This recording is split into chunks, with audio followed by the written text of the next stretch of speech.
maritime city.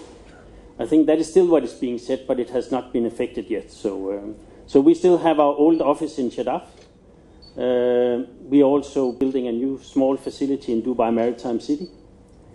On the other side, we have a small workshop, mainly taking care of afloat work in Fujairah, and we have a diving division in Fujairah as well.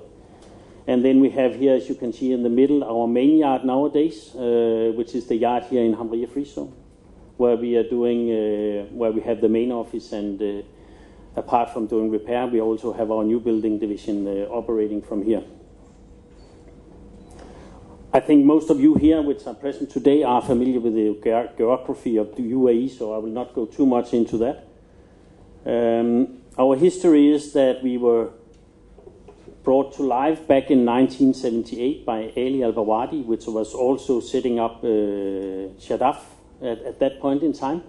So altogether, 39 years in operation this year, meaning that next year we can celebrate our 40 years anniversary. During the time from 78 up to around 2000, Ali was working with different partners. The last one up to 2000 was Simpawang Shipyard from Singapore. Then he was running on his own until 2008, where him and Kommer Damen, the owner of the Damen Group, agreed that Damen should buy a 49% stake in the company. And right after this took place, the discussion was started about we need a new shipyard. We need a new shipyard which can facilitate both repair and new building, especially with the Damen ownership. The new building was also a kind of core business. And finally, after a lot of searching and things like that, there was an agreement to rent the plot here in Hamria Free Zone, which is to a large extent an ideal plot for what we are doing today. In 2014, we had the official inauguration, which was done by His Highness Dr. Sheikh Qasimi, as you can see on the picture here, and with Al-Bawadi in the grey Kandora and Kommer Damen standing just behind the two of them. And then, as I said earlier, 2017, we finally brought the two names together, so hopefully we can avoid the confusion between Al-Bawadi Marine Engineering and Damen Shipyard Sharjah. We have today a total workforce of 1,100 employees on our own payroll, and depending on the workload, we sometimes are up close to 1,500. That all depends on the workload. We have the different certifications, but as some of you can see, we also have the API, because we have we would like to move into the offshore sector more than we are today. This is most probably not the best time to do so, but we are still taking small steps in that direction. To be absolutely honest, we have more rig owners calling us for stacking their rigs than for repairing their rigs at the moment. So, but I think that is the way the industry is at the moment. Once a year, we take all our employees out, and this year we took them up to Ras Al Khaimah and into the Iceland Water Park, which was a great success. So more or less we occupied the park for a whole day. So, but again, 1,100 employees, 27 nationalities. We have quite a high loyalty between our workers here, which we are very proud of. And we have been, as I said, 39 years in operation. In our management group, which I'm showing here, not that I'm going to read it up for you, but you will see the nationalities is a mixture as well, which is to some extent reflecting the workforce we have here. We have defined a set of values for the company, and we have taken all employees through a round of teaching these values because we want our people to live these values on a daily basis. We also have a mission and a vision for the company. I don't expect the employees to remember that, but it is a must that they remember our values. Why are we here? How do we want to treat ourselves? How do we work internally? How do we treat our customers, and so on? If any of you are interested, we have small folders with the values, which Grace, which is standing and hiding behind the wall here, can show to you, and you can have a copy if you want to. The layout of the yard, very, very quickly. We are in the head office, which is number 8. I had actually a pointer here, I think. Yeah. This is our synchro lift. This is, of course, the whole heart of the company. And then we have all the dry berths around the transfer pit. These are all for repair. And over in this corner, you want me to take? Okay. Then you have to turn this one on. So Yeah. So these are all used for repair. Here we have a shed which where we can do indoor blasting and painting if needed. And over here we have our new building section. I think you all saw it when you came into the yard. At the moment we are building a lift barge here. I will come back to that. And at the moment in the shed we have the world's biggest rotor tug, which is a 46 meter 100 ton bollard pull tug. I will also show you that in a moment. And here we have our workshops. And over here, that was during the building of the yard. We already started using the facility at that point, so we had a small shed for steel cutting. We are both building aluminium vessel and steel vessel, and when we are building aluminium vessel, we will transfer this shed into aluminium cutting. So we are not mixing steel and aluminium. Yeah, the core activity is here.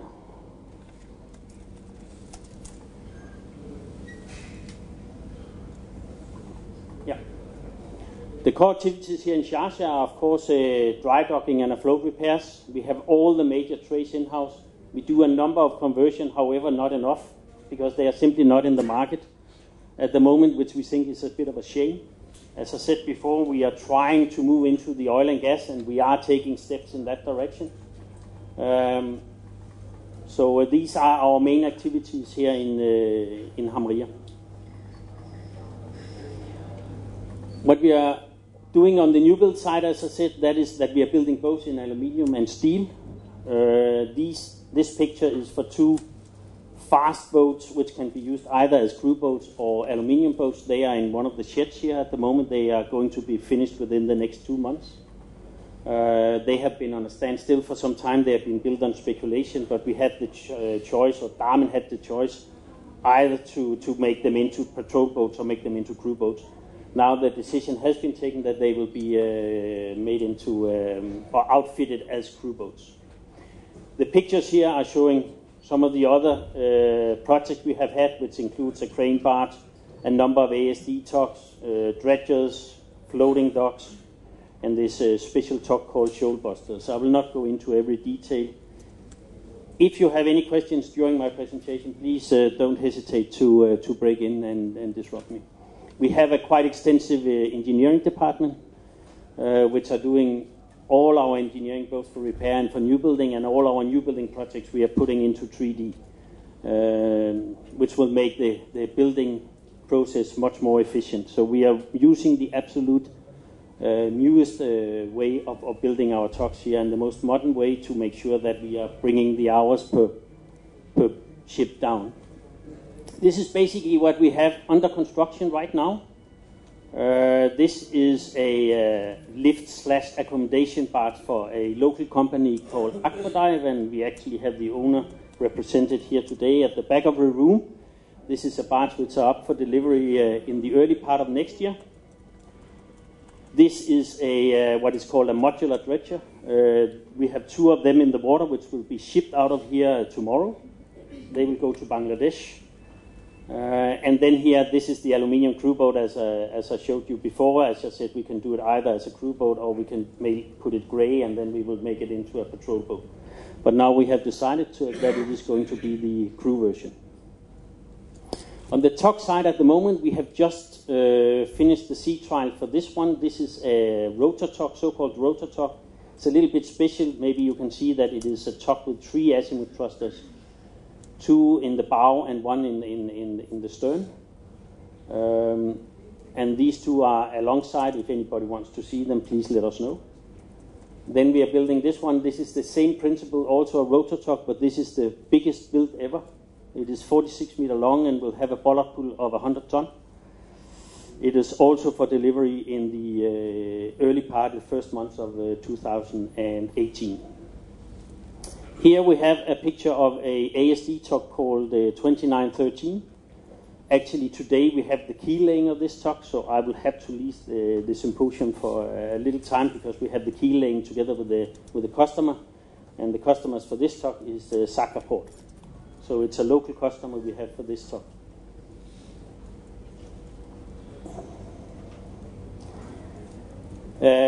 Relatively modest setup we are going to build in Dubai Maritime City. It will be ready in the early part of 2018. We are just starting the building right now.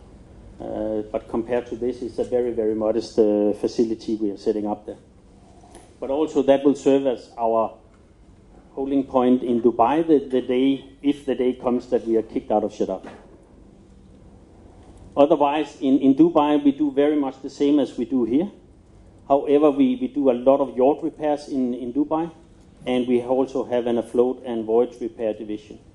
Plus, our OEM representations are handled out of Dubai as well. Just an aerial picture of the yard here. A couple of projects, as I said, we are slowly getting into the offshore market.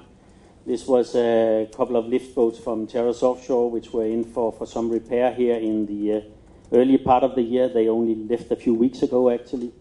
And we did some leg repairs and upgrades of these lift boats. But they are luckily now that they are back in operation in Saudi.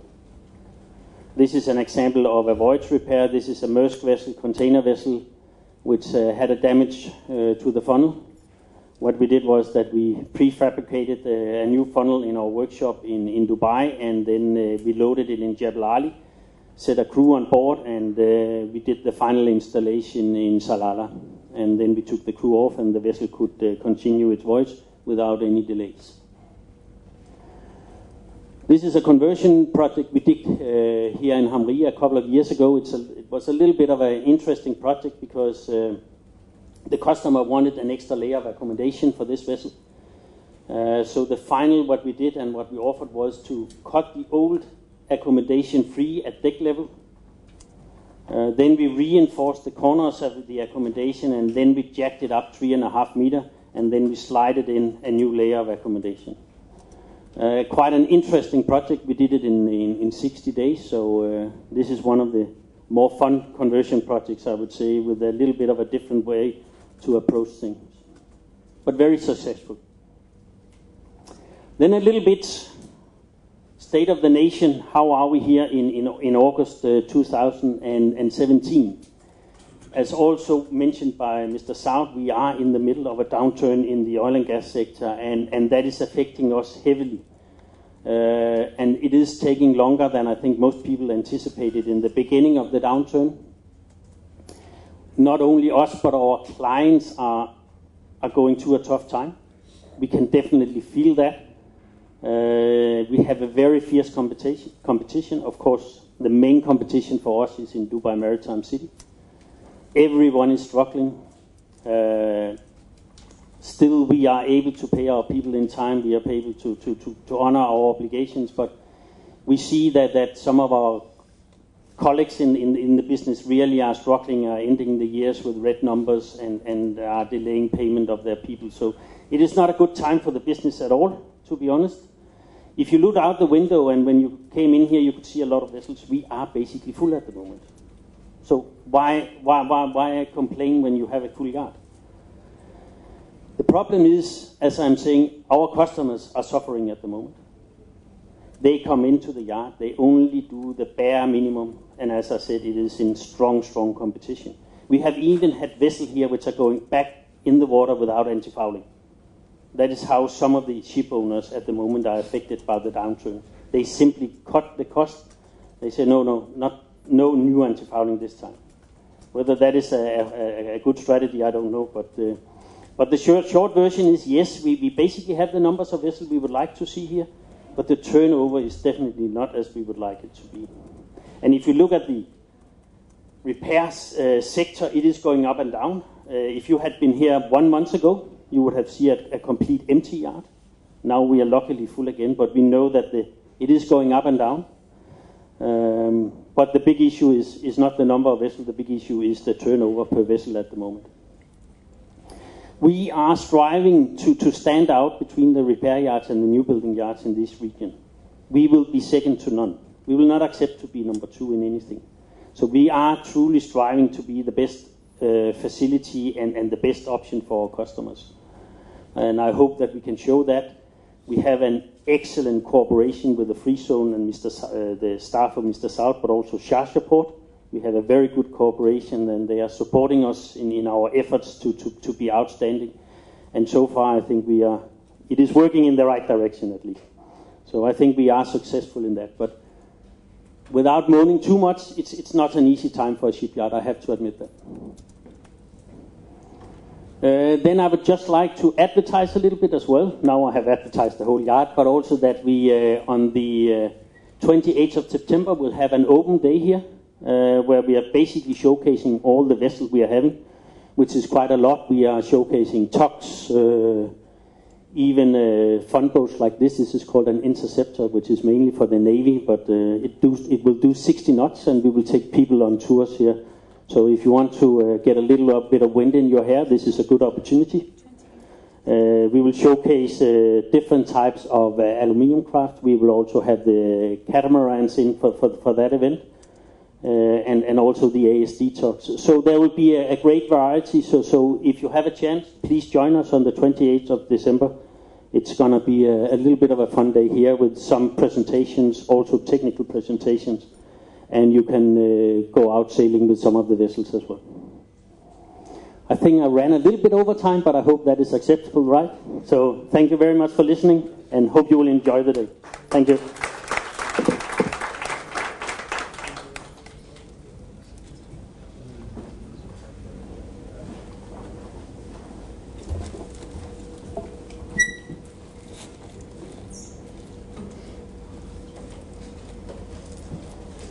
Thank you, sir, for the wonderful presentation and sharing the details with our delegates here. Thank you, sir. Thank you so much. So now, to begin with the conference presentations, we have a special dignitary with us to chair the conference session. And he... All the seats are filled up, so that makes it a really important event. So thank you, everybody, for being here. And when I came here this morning, I felt I was at home. I saw all the ships by the keel. I saw the construction happening there. And this is something close to my heart. This is how I grew up in my career. This is how I spent my first 22 years of my work. And it was really lovely to see this again. Nevertheless, I'm still there within the maritime industry. But I didn't get the opportunity to be out in the shipyard as much as I used to before. Just talking about the outlook for this region in general, for the maritime and oil and gas, and how it looks. As we were speaking this morning with different colleagues here today, yes, we are in a safe mode or a survival mode, unfortunately due to the downturn that is happening in the oil and gas. Oil and gas prices have gone down a lot. Oil and gas is actually the mainstream for the offshore industry within this region. We have ADNOC, we have Aramco, we have Kuwait Oil Company.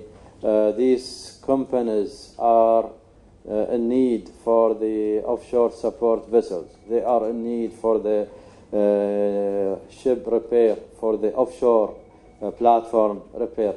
We have more than 600 offshore platforms in the Arabian Gulf. That are actually between Saudi Arabia, Kuwait, and UAE mostly. And we have a lot of shipyards. We can talk about not only in UAE but in the region. We can talk about the first shipyard that was established by the GCC countries, which is ASRI, the Arabian Shipbuilding and Construction Company. And then we have in Dubai, the Dubai Dry Dock. We have Abu Dhabi Shipbuilding, we have Ali & Son, we have Abu Dhabi Yard, then we have Jeddah, we have, of course, Al Hamriya Free Zone and Al Bawardi Dam, and we have Lamprel, which has been proudly building a lot of great offshore jack-up rigs for this region. We have also on the other side of UAE, the East Coast, we have in Fujairah and Khorfakan a lot of repair shipyards. We have in Dugum another shipyard that has been also progressing very quietly recently. So this shows us the appetite that has been there in the market for the last 2 decades. But in this downturn now, what do? We have to survive. How do we survive? we have to shake hands with each other and try to optimize and try to cut the cost temporarily until this down is back up. Is it going to happen? Is there any hope to be back? I think there is hope, but this will require a lot of optimization. This will require a lot of partnership. We saw Saudi Arabia that launched a project 3 years ago about creating a maritime and offshore cluster. They have signed two major contracts with the Koreans and Singapore to build great offshore facilities. They have allocated $30 billion for the next 20 years for this project. We see also the oil industry is turning from the production and exploration to the refinery. So what does this tell us? This tells us that yes, we still will have offshore support vessels, but in the next period we will need more MR2s and chemical carriers and cargo carriers in the oil industry, because more refineries means we will need more products. These more products will require more support into the MR2s, into the chemicals, into the product carriers. So from my point of view, I see the next trend will be in the next 10 years, at least after all these refineries will be up and running, we will require more product carriers. So speculations should be aligned with how the market is going. Yeah. Another aspect that companies are working in this field is to go through diversification. I'll just share an example how we did it in Tasnif. Tasnif was established to be a maritime classification society. In 2013, we started our operation. We managed to cooperate with the regulators here in UAE, thanks to the support that we got from the federal government. We got recognized in 2013, and our name was listed into the International Maritime Organization, which is the international organization that is managing and regulating the global trade. Since then, we talked with the regulator to establish the missing rules from the region. Thanks to the support we got from the industry and the regulators, today we have a code that has been commonly known as the GCC code. The GCC code is covering more than 1,200 vessels in UAE alone. And there are other vessels that are also operating within the GCC. So Saudi Arabia, Oman, Bahrain adopted this code, and they are implementing this code.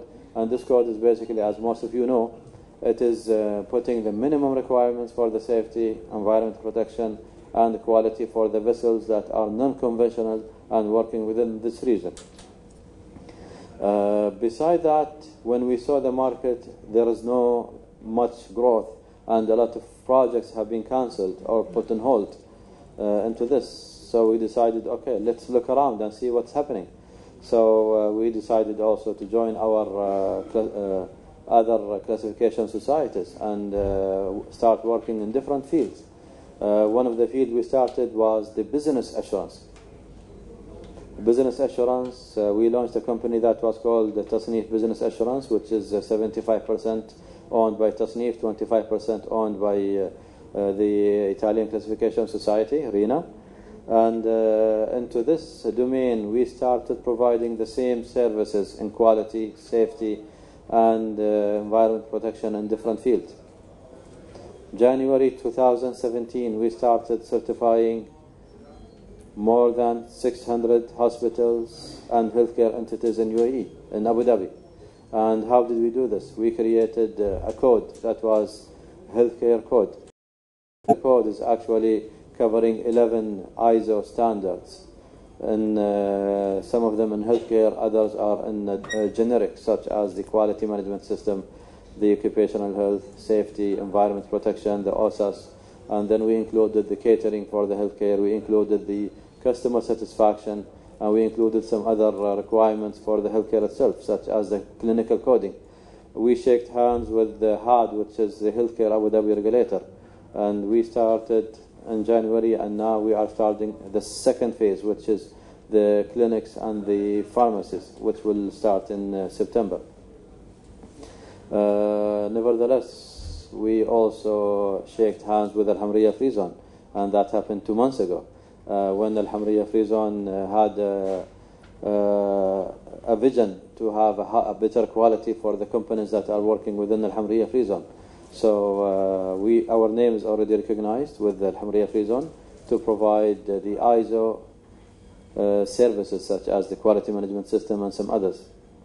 And we are still striking to provide a better service to this region in general. In May, we were proud to provide the first certificate globally into a new domain, which is the anti-bribery, ISO 37001. This is a new standard that was launched by the International Standardization Organization from Geneva. It was a code that was worked by 20 countries, and the code was officially launched in October 2016. And since the launch of that code, all the classification societies and certification bodies have been striving to issue the first certificate. And proudly and gladly, from UAE here, we issued the first certificate globally. And our client was one of the pioneer German companies. It was Robert Bosch, the global company that is providing a lot of spare parts, a lot of appliances into different domains. And this inauguration of this certificate was blessed by the attendance of His Excellency the Minister of Economy here in UAE. And immediately we signed an agreement with the Authority of Security and Commodities. This agreement is allowing us to provide the governance services to the public listed companies. We're talking about Abu Dhabi Exchange, Dubai Exchange, and the Commodity Exchange. More than 200 companies will be obliged to be compliant with the anti-bribery certification, the corporate social responsibility, and the business continuity. So this is the second domain that we started. And then, nevertheless, we also did an acquisition. It is always nice in this downturn. You can go shopping with your credit card. There are a lot of companies that might not be doing as well from financially, but they might have the great quality, the right competences. So we did an acquisition for a 22-year-old company that has been providing great services to the market here, into the industrial infrastructure, certification, and inspection. This company has become under Tasneef Asset Integrity. They joined us November last year. It's almost 9 months now. And with this third arm that we have been like a complete classification society, working into the maritime, working into the business assurance, into different fields, and into the oil and gas, infrastructure, and industry. Thank you all for your great focus and listening to my humble words. And I really appreciate this opportunity to be part of this symposium. And I'm looking forward to be part of Hamriya Symposium 2 next year. Thank you all. Bye-bye. Thank you. Thank you very much, Your Excellency. I had the pleasure of visiting Tasneef earlier in the year, and can only say I was very impressed by both the scope and professionalism and facilities they have. And we look forward for Tasneef to continue to take a leading role in the development of the UAE maritime sector. For the next speaker, we have Mr. R.K. Mehra, Strategic Advisor for Gulf Petrochem. R.K. Mehra, Strategic Advisor for Gulf Petrochem Group, has over 37 years of experience in the oil industry, encompassing refinery operations, marketing, inbound and outbound logistics, biofuels, international trading, and commodity risk management. Mr. Mehra is overseeing Gulf Petrochem's group strategic expansion plans while improving profitability along with the group's global brand. Prior to Gulf Petrochem, he held a number of executive positions, most notably as Executive Director of Bharat Petroleum, the Fortune 500 state-owned Indian oil and gas company. He also served as a board member of Matrix Bharat, a joint venture of Bharat Petroleum and Matrix Marine of Germany. In his previous role, Mr. Rakesh Mehra oversaw the import of roughly 28 million tons of crude oil for Bahra Petroleum's group of refineries. This also included export of all petroleum products, commodity hedging across international markets, and independent ship chartering. With Mr. Mehra's extensive experience in the industry, he has been a speaker at several prestigious international conferences held across the globe. Please join hands in welcoming the strategic advisor of Gulf Petrochem.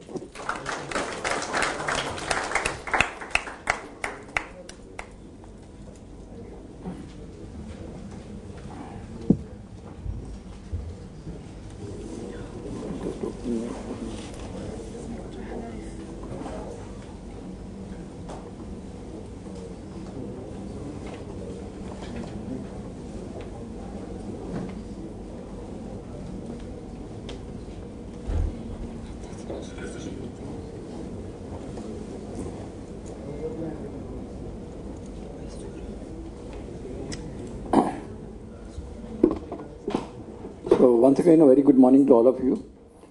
And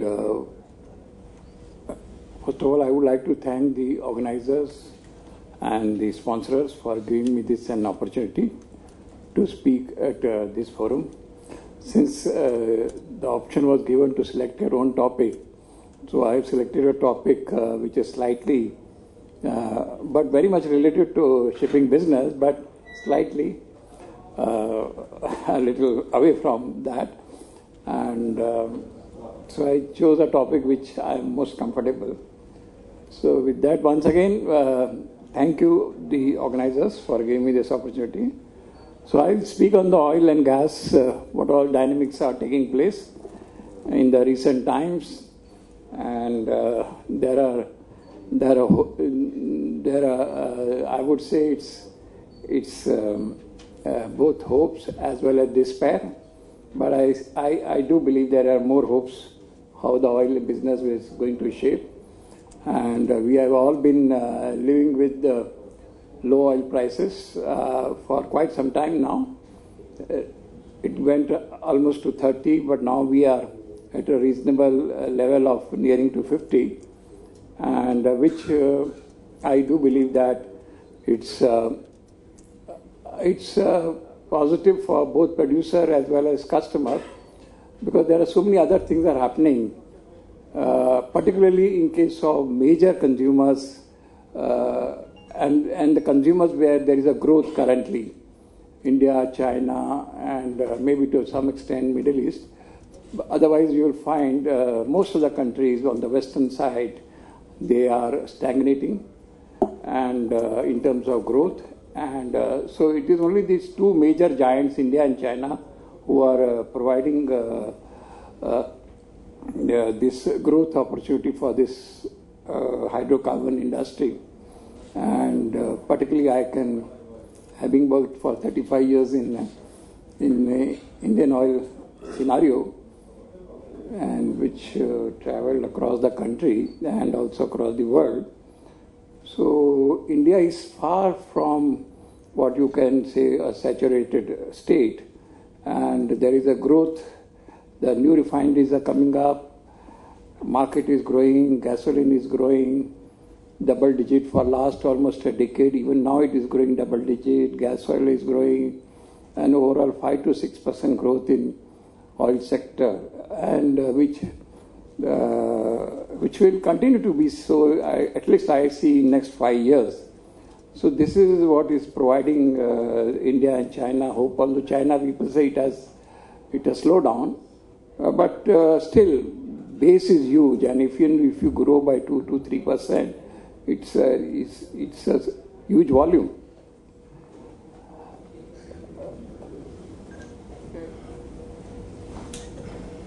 Yes, as I said, prices went down up to 30, but now it is trying to balance. I think this OPEC decision to cut production, and again this has been extended till another 9 months in a decision taken in May. So this is some sort of balancing the prices which were very low and which was not a good or happy situation for the producer. Of course, most of us are aware as to what really happened, why this fall in oil prices. And maybe I can say that there were one of the major factor was which really went unnoticed by most of these agencies who predict the prices for the future, and is the shale story. When the shales started producing, shale oil started coming into the market, then particularly like West African grades, they were-ended surplus, so almost 2 million barrel. Crude oil imports by US reduced. So then also there was stability in Iraq, and a lot of Iranian oil also finding into the market, and normalcy restoration in Libya, and declining consumption by China also, which really added to a surplus scenario. This Bloomberg used to contact me those days very frequently, asking my weekly update. So once during that period, when this, so it played a balancing factor. The other important factor which we have to understand is that this growing phenomena of renewable energy, okay, it is growing very little by little, but it is a permanent growth. Not all application, but there are so many applications. We talk of electric cars, we talk of solar energy, we talk of wind energy. They are inching, they are growing. Even if you read BP Outlook Report 2036, it does mention that there will be some impact, continue to be a growing impact on the hydrocarbon energy. So these factors are also adding to the price. They also play an important renewable energy increase, and also one important factor is the affordability of renewable energy. Earlier it was very expensive, but now gradually with improved technology, a lot of renewable energy is being used. I will not mention about bioenergy because bio is, I would say, very restrictive to few countries, but solar and wind is being used extensively now, and there are targets. Major consumers, major countries are setting very ambitious targets for application of renewable energy. And I mentioned about these geopolitical events, how it affected various during the last 40, 50 years. What were the major events which did impact the price significantly? And we have seen that world oil prices also moved together due to arbitrage, except there was some period where WTI, there was a big gap between WTI and Brent. Economic growth has a strong impact on oil consumption. Yeah, this is well established. As we have seen, this India and China almost had double-digit growth for a long period. And same phenomena is experiencing by India, because today it has the highest GDP growth of 7.1%. It can still, with the recent major reforms by India in terms of GST, this will give a big boost to the economy and also GDP growth, and also because there are still a lot of things have to happen. Infrastructure compared to international standard, it is nowhere. So huge money is being poured into infrastructure, and so that's also adding to economic growth, and also adding to the high energy consumption. This country, which was just having 1.2 million barrel refining capacity, is today having 5 million barrel refining capacity in a period of 15 years. The huge growth which has taken place there in refining sector, and of course all other infrastructure, and it continue, and is also almost meeting the government targets in terms of refining capacity. And interestingly, all the refineries are operating at 100% level. While China, there are refineries which are some 60%, 70%, something like that, maybe due to overcapacity. But here, there is not a single refinery. Rather, they are of more than 100% their refining capacity. So economic growth is adding to, and the per capita consumption in India, it is the lowest.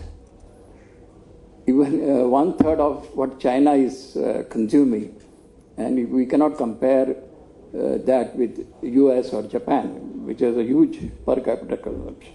Mindset change, people want to have better life, not to hold money in the bank, but spend it on better cars and all those things. Highest growth of automobiles today it is in India, so which is also adding to increased and double-digit gasoline growth for more than a decade.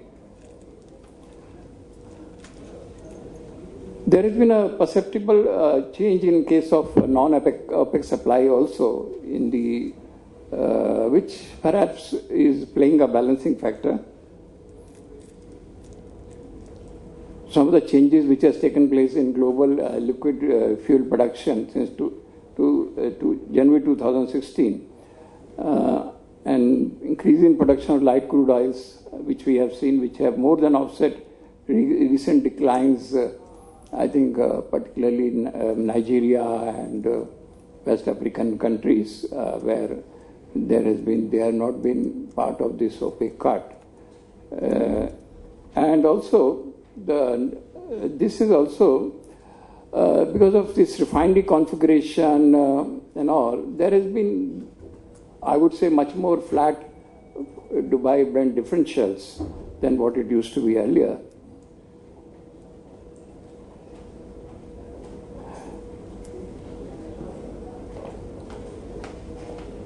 Yeah, as I said, voluntary production cut by OPEC countries has reduced the supply of medium and heavy crude oil to the world market.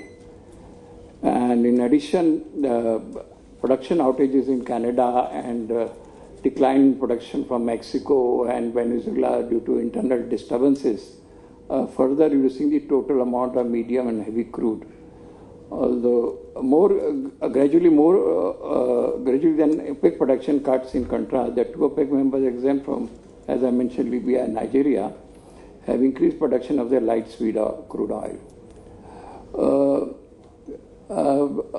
If you really see some of the new refineries which have come up, they are mostly new generation refineries with a coker, so they need more heavy and sour grades. So the gap between heavy and sour and sweet, while these new refineries don't produce fuel oil or bitumen and all, but they use only heavy and sour. Like I know the Kochi refinery, which I used to look after, it is now using 100% heavy and sour grades, because after its modernization, revamping and expansion. So this sort of a new refinery also on the east coast of India, Paradip refinery, which is also about 400,000 barrel. It is also on purely heavy and sour grades. Rising OPEC and non-OPEC compliance to all production cut agreement. This I think everybody is aware of it, and which is being sustained now. And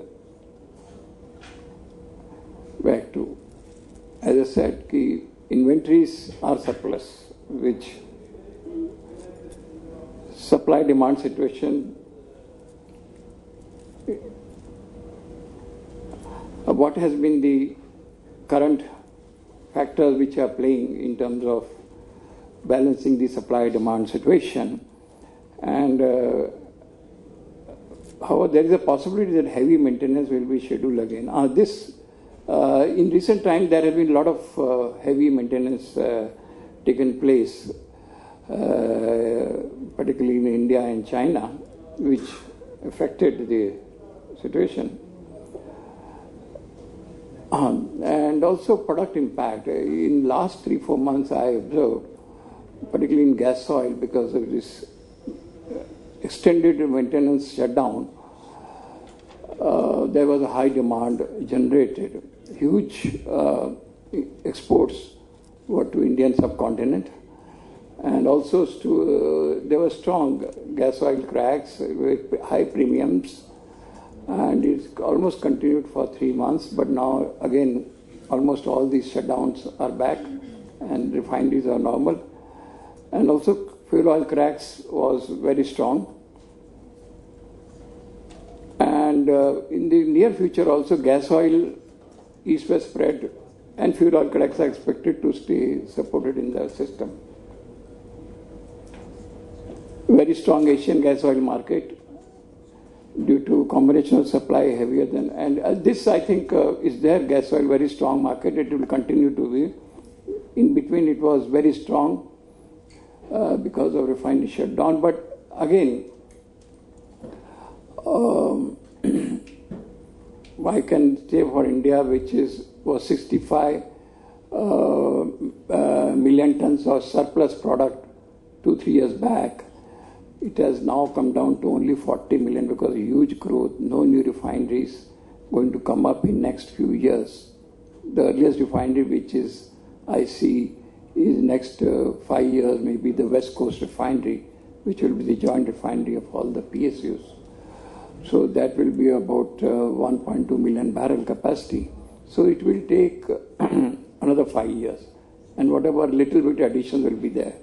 So there is a huge possibility that India, which is net surplus, would again start hugely importing products like gas oil and gasoline, which is absolutely, gasoline particularly is absolutely baffling everybody, the sustained double-digit growth which is taking place there.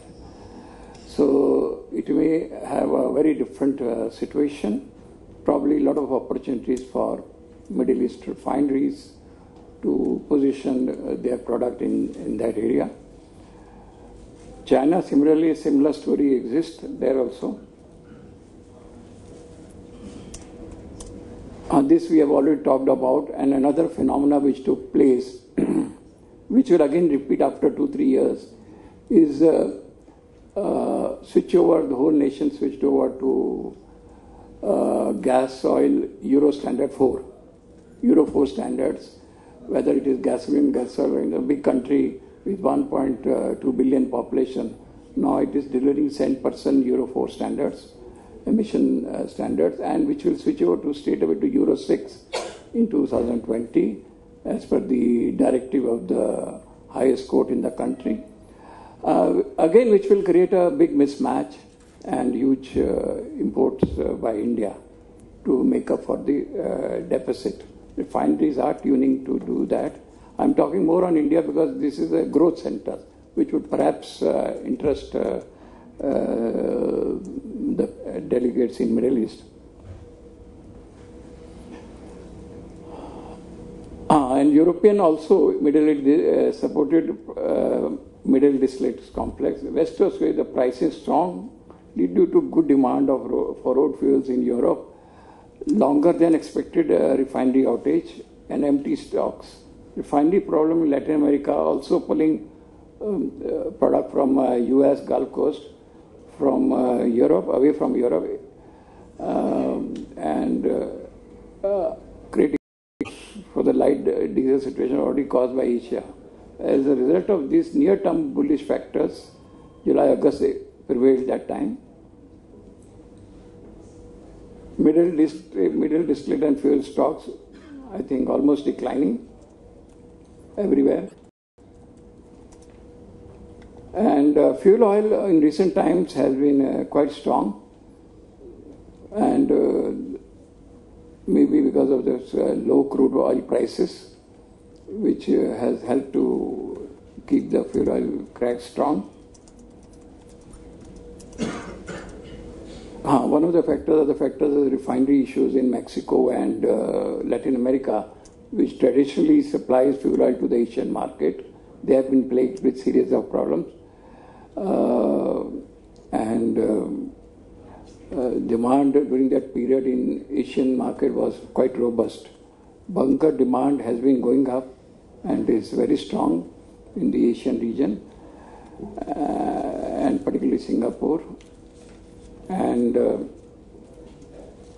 And also recent times soaring temperatures, where there is more consumption of fuel oil in Middle East subcontinent. I think you talked about it. Okay, there is some change in the U.S.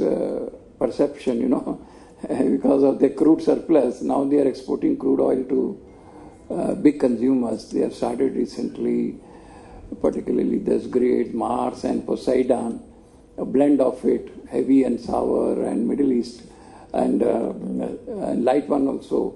They started export to India, and some cargoes have already been bought there. And also some of the developments in Saudi Arabia recently underwent a restructuring of top brass, and they are aggressively asserting their position. Because this is what people saying could be heading for increased interest rates. U.S. rating agency downgraded Chinese credit rating, consequence could be increasing interest rates. And India also, recently they went for a demonetization.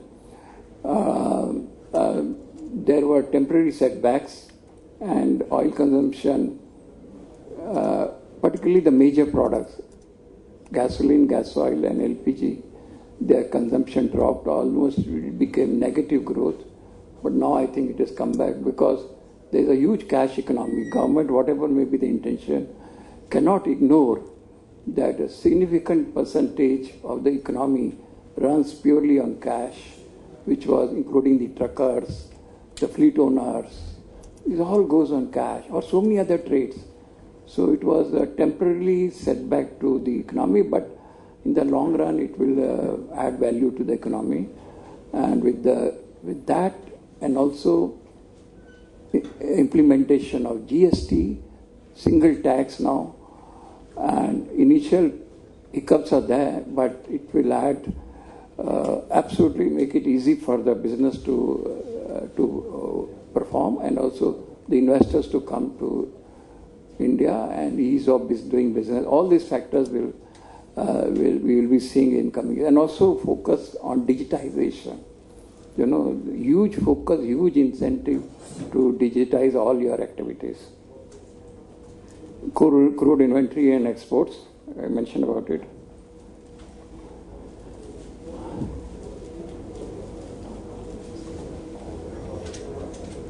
Yeah. So in long term also, if you see long-term perspective of 20 years, 30 years, 40 years, oil energy is here to stay. There are some balancing factors, as I mentioned, in terms of other forms of energy growing, but the way the growth consumption is going on currently, I think this is here to stay. I don't see anything happening in next 30, 40 years. And maybe prices would balance somewhere 50s, 60s, which would be good for both particularly consumers. So they go slow on the renewable energy because they say, okay, this is a good form of energy, affordable. So I break your head. And it is relatively with such emission standards. Euro 4 is a very good standard for emission norms. And moving to Euro 6, so it takes care of the environment. Although some of the environmentalists, they raise a lot of alarm. This is causing this or that. I know when I city of Bombay, when there were nil emission standards, there were no standards. And now when it is Euro 4, there is a huge improvement in environment.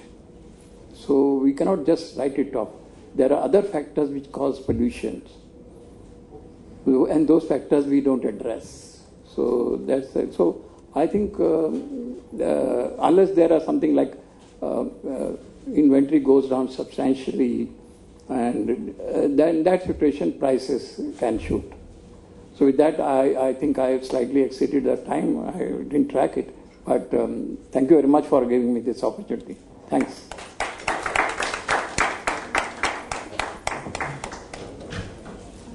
Thank you very much, Mr. Mehra. It was truly enlightening. I don't think there's anywhere on earth something that impacts geopolitics and economy and basically the world affairs as much as the price of oil.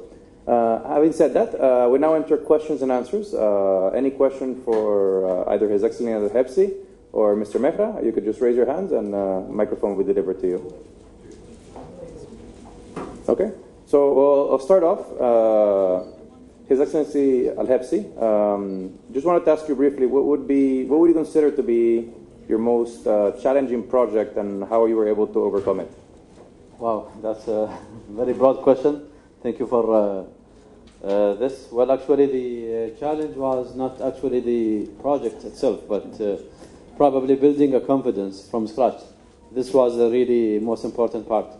When we were incepted in UAE and in the region in general, we had difficulties convincing people that yes, you can trust us more than you trust the other 150 or 200-year-old classification society, which was really hard. But we worked on the first project, which was Energina. It was in MR2. This was in 2013 in Dubai Dry Docks.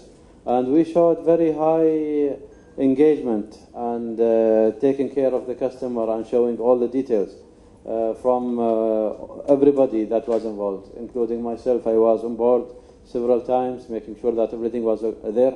And then again demonstrating this competency by having the right expertise that have already so many years of experience in the market from different classification societies. Building this confidence in the market, which took a few years, but then we've been accepted as a competitive and added value supplier in the classification society in the market. And we were also trying to be an added value from the knowledge of the local market, which was missing from the region in general. So we created the first Sahara notation, which was the notation for the ships that are working in the region. We tried to fill up the gaps in the regulatory by working with the regulators, creating new innovative ideas, working with the new LNG fueled tug. So this built confidence within the market. So this challenge that I saw, it's not on a specific project, and I think this took us a couple of years to reach there. Yeah. So thank you for this question. Yeah. Thank you, Your Excellency.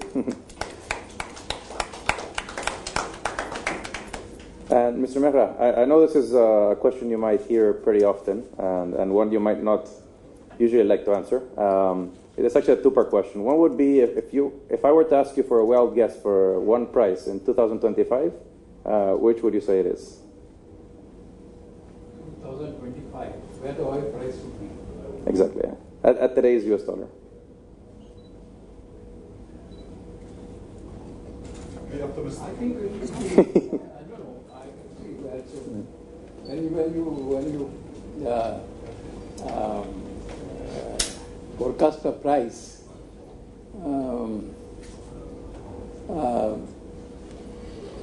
I as a customer as well as a producer, I think prices should be about 60 or something like that. 60. Because you see, these still reserves are there. There is no dearth of reserves. Even if you see the recent figures, we have reserves. The proven reserves globally, it's about, which can last at the present rate of consumption at least 45 years. And there are so many other reserves which are not being tapped. So I don't see, maybe 70 would be, because if you add the inflation and all, it could be round about that. Because one factor which we really cannot prevent, although we are all in oil business, we cannot prevent is this growth of renewable energy, where these electric cars, Tesla, which is becoming popular, and like a lot of government regulations are there. And if you read the social media, there it is like Germany saying by 2030 only electric cars, and all those regulations are there. Although personally I feel there is absolutely no, if you are using Euro 4 and Euro 6, emission norms. I mean, there is no emission problem. Sometimes environmentalists, they do create scare. Like, last year, there was a huge pollution in Delhi. And a lot of these environmentalists were blaming fuel used in the vehicles. But actually, they were missing the moot point that pollution was caused, which was imported because of burning of agriculture waste. And secondly, there were no, like we have regulation on the cars. That does not exist there. So it also caused pollution. But this growth of renewable energy is unstoppable. Although growth is very insignificant, you may say 0.1% or something like that. But it is a reality which we have to accept.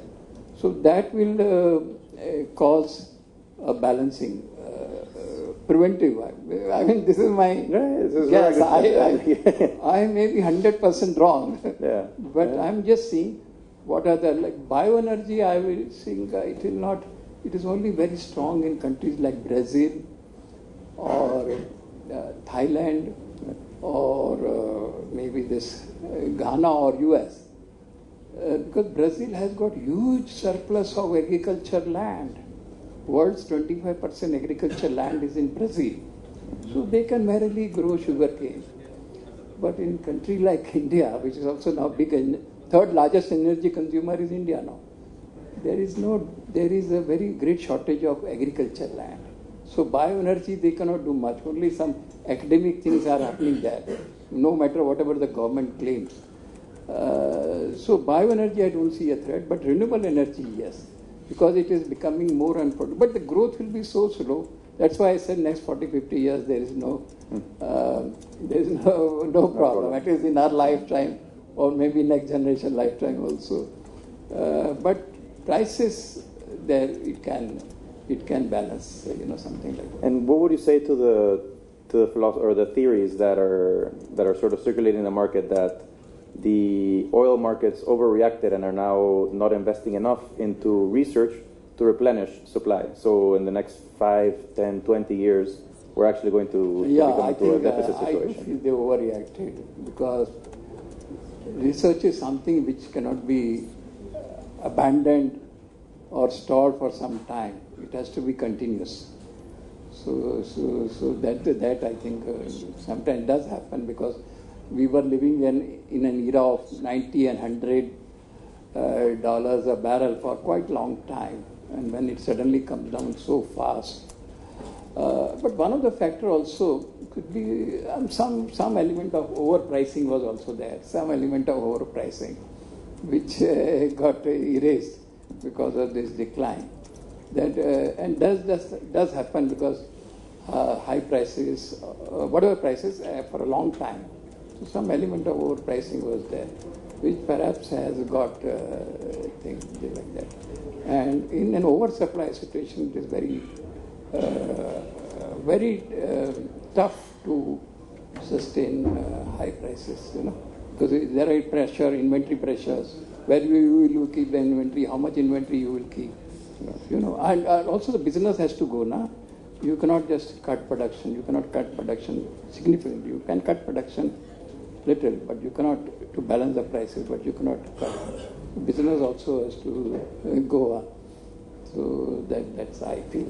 Maybe 70 could be. If I add inflation rates, so it can be around about that. Thank you very much, Mr. Mahar. Very enlightening. I may be totally wrong. Yeah. My guess. Thank you. Thank you.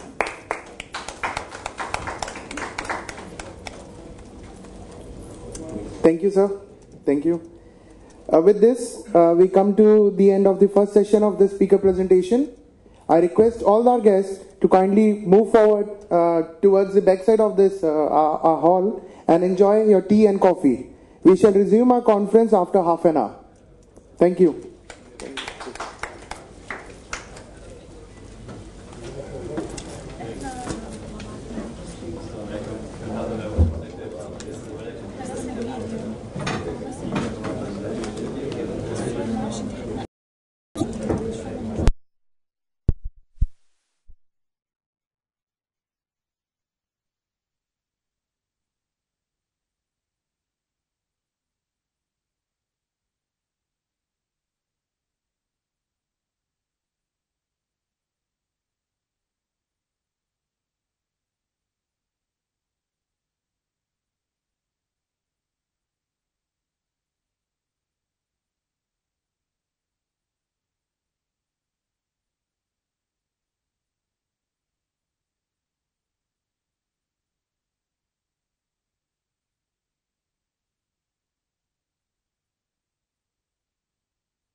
Requesting all to please settle down as we're going to begin our next session.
Welcome back, everyone.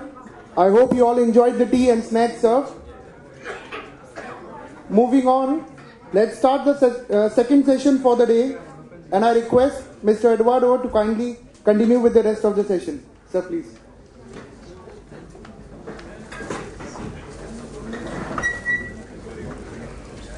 Welcome back, everybody. For the next speaker, we have Mr. Naveen Kumar. He's a senior structural engineer at DNV-GL, and he's going to speak about the application of risk-based inspection on jackup vessels. Mr. Naveen Kumar is a senior structural engineer at Jackup Services Center, DNV-GL, having more than 12 years of experience in analysis, design, and verification of offshore structures. His experience includes jackup rigs, lift boats, WTIVs, MOPUs, fixed offshore structures, and subsea structures. He is currently working as a consultant and approval engineer at DNV-GL Dubai, specialized in advisory and approval services of offshore assets. Please welcome me and welcoming Mr. Naveen Kumar.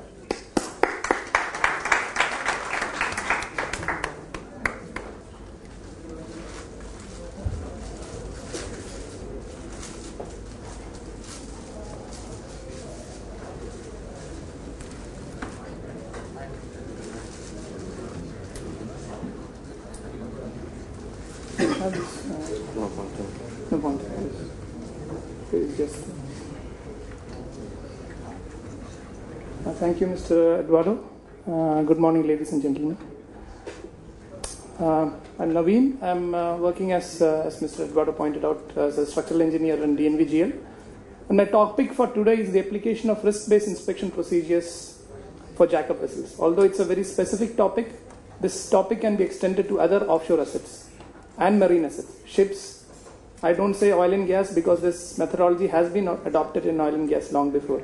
But the thing is, we have not taken it into offshore assets.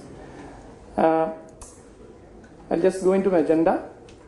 So basically, this is a very relevant topic when cost is a major concern these days because of the low oil prices and less initiatives into oil and into offshore developments. And cost of inspections, especially, we focus basically on cost of inspections, which is very, very relevant to the class societies, the operators, the owners, and the yards, especially for the operators and the owners, where inspection cost and the issues concerning inspections and the parameters concerning inspections and the delays that occurs due to inspections and especially the loss of offshore time and loss of contract. So I'll split my topic into three. The first is how do we deal with the class systematics, the conventional approach on how we deal. I think most of us would be aware. I'll just go through that briefly. And then I will point out what are the major disadvantages of a normal class systematic, the normal class purview of inspection. Then how do we, the second part would be, how do we mitigate this issue and how do we overcome these issues, and then it sort of starts off with the risk-based inspection methodology. Then we have done a case study in DNV-GL, and I will present the results of the case study, and the objective or the result of the case study will be one of the major objectives, as how do we save cost of inspection. Okay. How does, irrespective of the class, any class society that's a member of IACS, how do we ensure that the vessel is in class? We ensure it by regular inspections, time-based inspections. Annual survey, intermediate survey, and renewal survey. Annual survey every year, intermediate survey once or twice in every 5 years, and then renewal survey once in every 5 years. This is how we ensure that the class or the vessel, the offshore asset, complies with the class rule. There is no other way. There is no other circumventing. We cannot do away with this class inspection. So I just put down the rules. So this is what any IX member or maybe a non-IX member follows. So for example, this is an excerpt from our rules. For example, but how do we plan our class inspections? We have a detailed in-service inspection program that is mandated by class, and to develop the detailed in-service inspection program, we have certain guidelines. As I can see, I don't have a pointer. Sorry. The basic class recommendation, what DNVGL says is, for example, I am saying that the leg to spud can connection. I hope everybody would be aware of a jackup. We have a jackup and the footing is a spud can. The leg to spud can has to be visually and NDT inspected once in every 5 years. We don't have any other. We have to follow this requirement. And that what does it mean? So leg joints, the leg to spud can joints should be subjected to NDT inspection every 5 years. So what does it mean? It could potentially mean dry docking, or if you are operating, it could mean a loss of contract, or if you are awaiting a contract, it could mean, because you have from the location of operation, you have to go to the dry dock, or you have to engage underwater surveys, or you have to stop operations. Basically you have to stop operations. So leg joints below seawater, you have to inspect once in every 5 years. Leg joints below the water line, once in every 36 months. So these are the general class mandated. Irrespective of the class, this is mandated by class. You have to, the owner or the operator of the vessel, of the jackup, the offshore asset, has to follow this.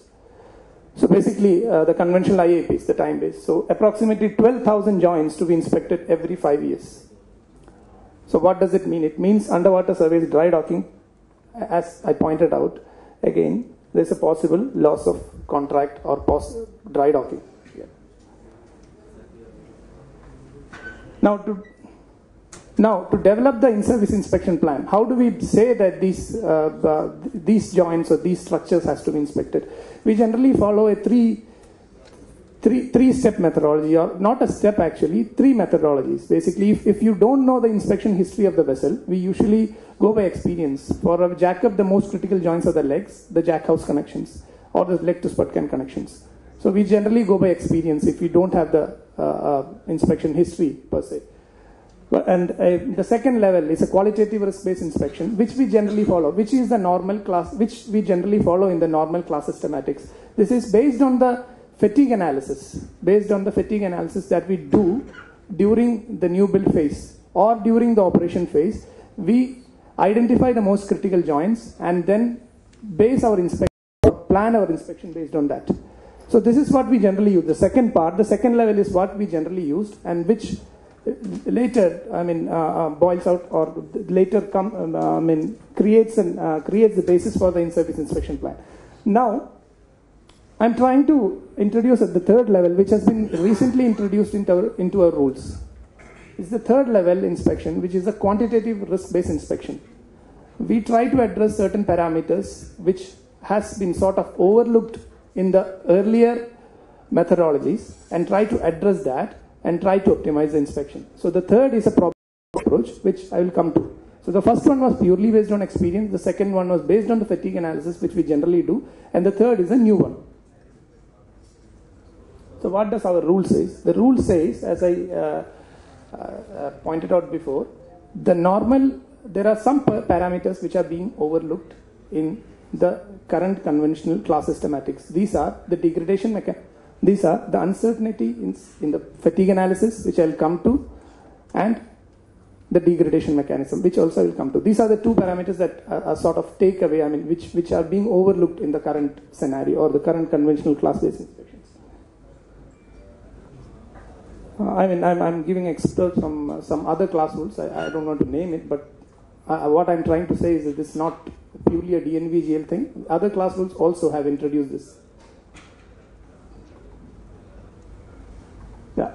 So, as I said before, I'm just highlighting it again. The optimized in-service inspection plan addresses two things. One is the uncertainties in the parameters and degradation mechanism.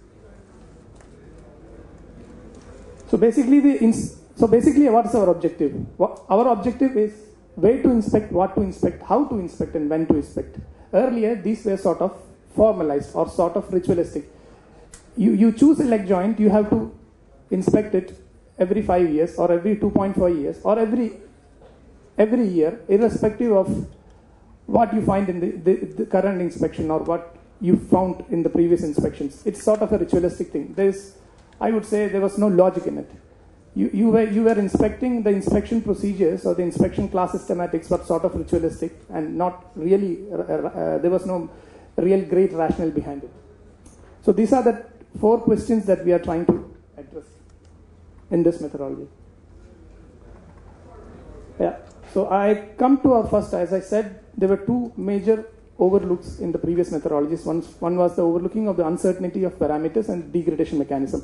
Uncertainty of parameters in a typical fatigue analysis are many. I won't go, although I have detailed it, there are so many uncertainties that if you change even a bit the fatigue life of a typical, I think most of us who have done the analysis would clearly appreciate this. A fatigue life of a typical jackup rig would just go from 20 years, it could just fluctuate from 20 years to 150 years just because you change some parameters.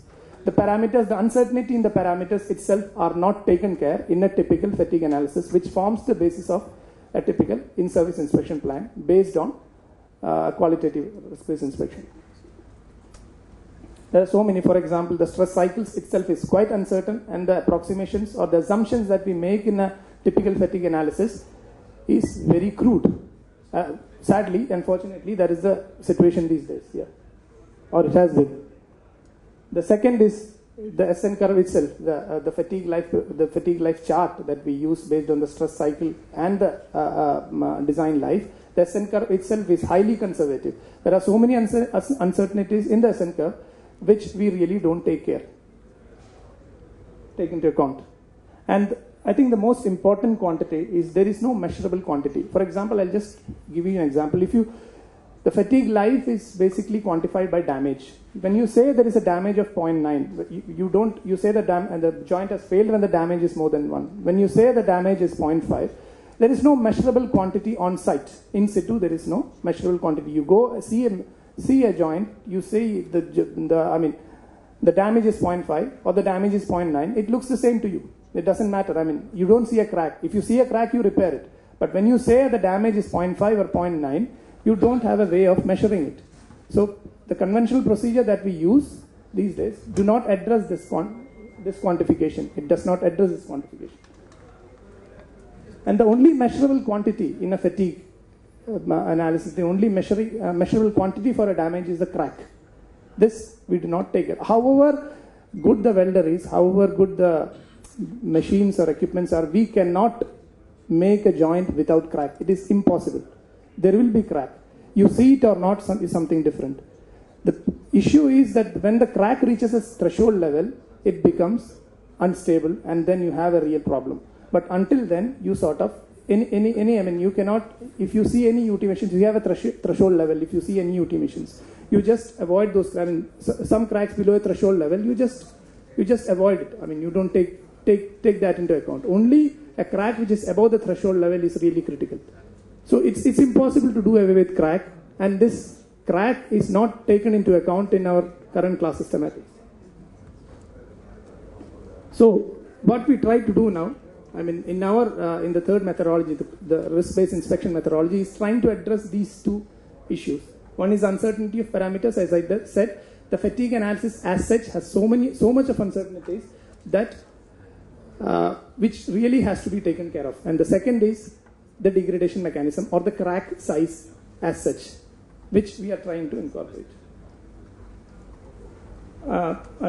and just put out a math. This is a rigorous mathematical process. The procedure is rigorous. So we generally say, I'm just in a very simple terms, we say that D is a damage, and when D is greater than 1, you have a failure, or putting it differently, G of D. When it is less than 0, it is. So basically, as I said, damage, the fatigue damage depends on 3 main things: the stress range, the SN parameters, and the average stress cycles. All the 3 things are highly fuzzy. These are uncertain, and we generally don't take care of it. And in our methodology, as per DNV recommended practice, we take into account all these 3 things. These are probabilistic mathematical models which are very widely accepted in the industry, and which are used. To put things in perspective, exactly the same methodology is being used in oil and gas industry. The thing is, we have not used it in offshore industry. So this is not a new thing, actually. Only thing is, we have not used it in our industry. So we take care of this. We try to see the order in the fuzziness. We use different distributions for these things. And I think we have some software known as Profast with DNVGL, with which we can actually,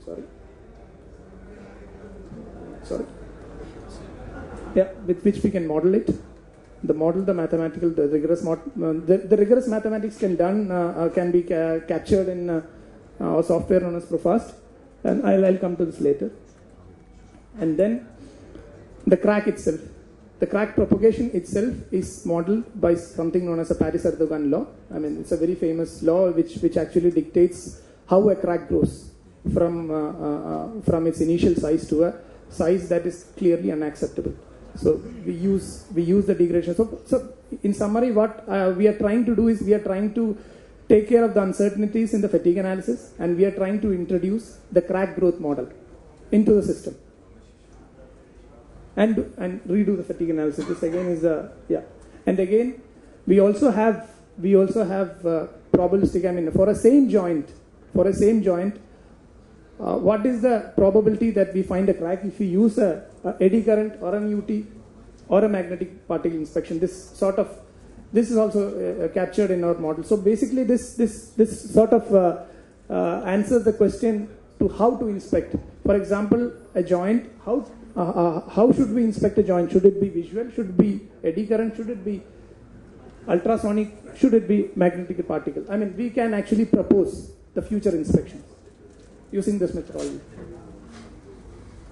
And also, there is a very important thing known as inspection updation.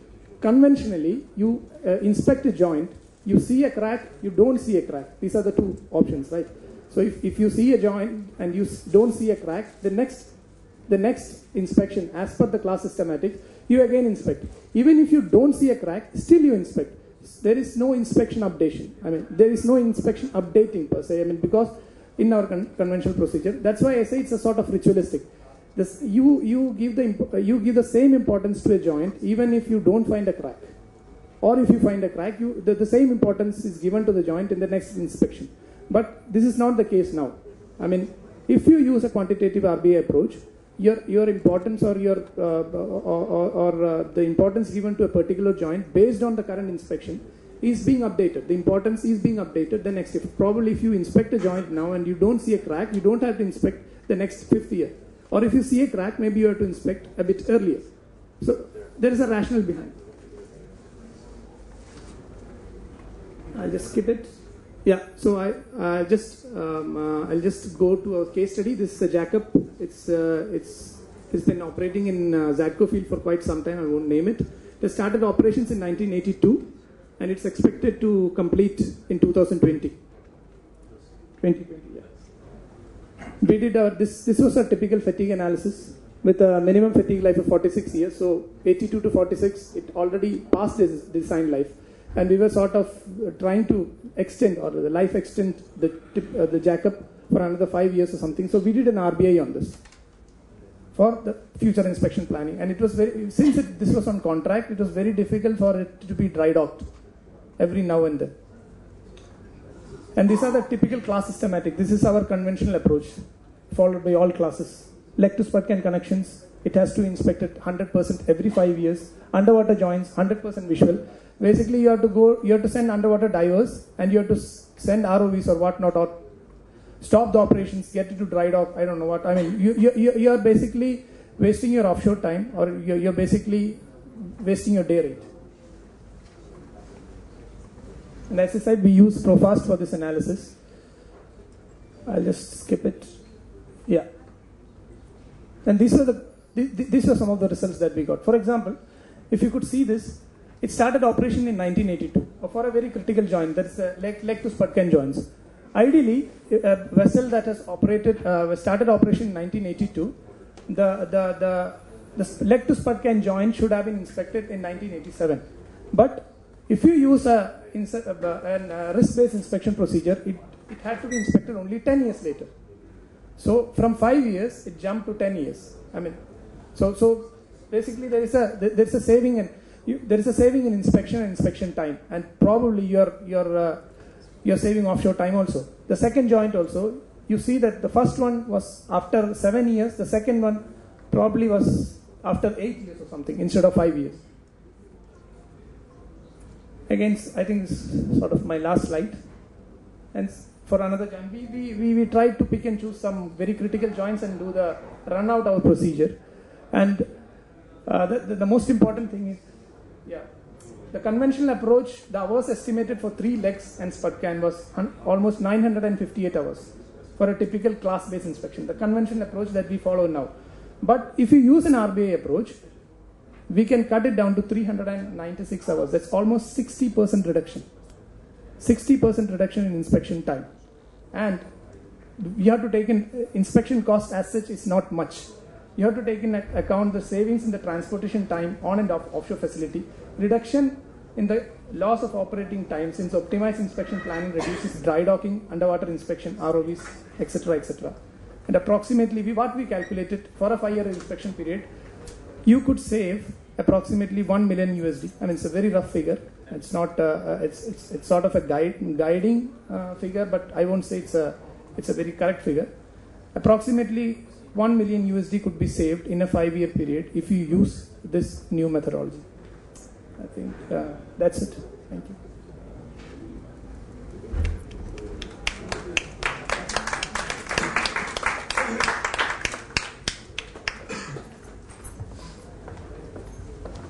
Thank you very much, sir. Much appreciated. We will now have a presentation under the name of Boat Interactions in Close Proximity by Mr. Nirmalya Sohan Roy.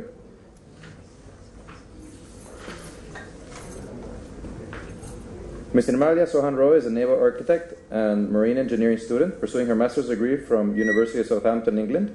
She is the academic president of her faculty and the founder of the University of Southampton Maritime Society. She is currently on a 2-month internship program in Abu Wardi Daman. Sure. Thank you very much.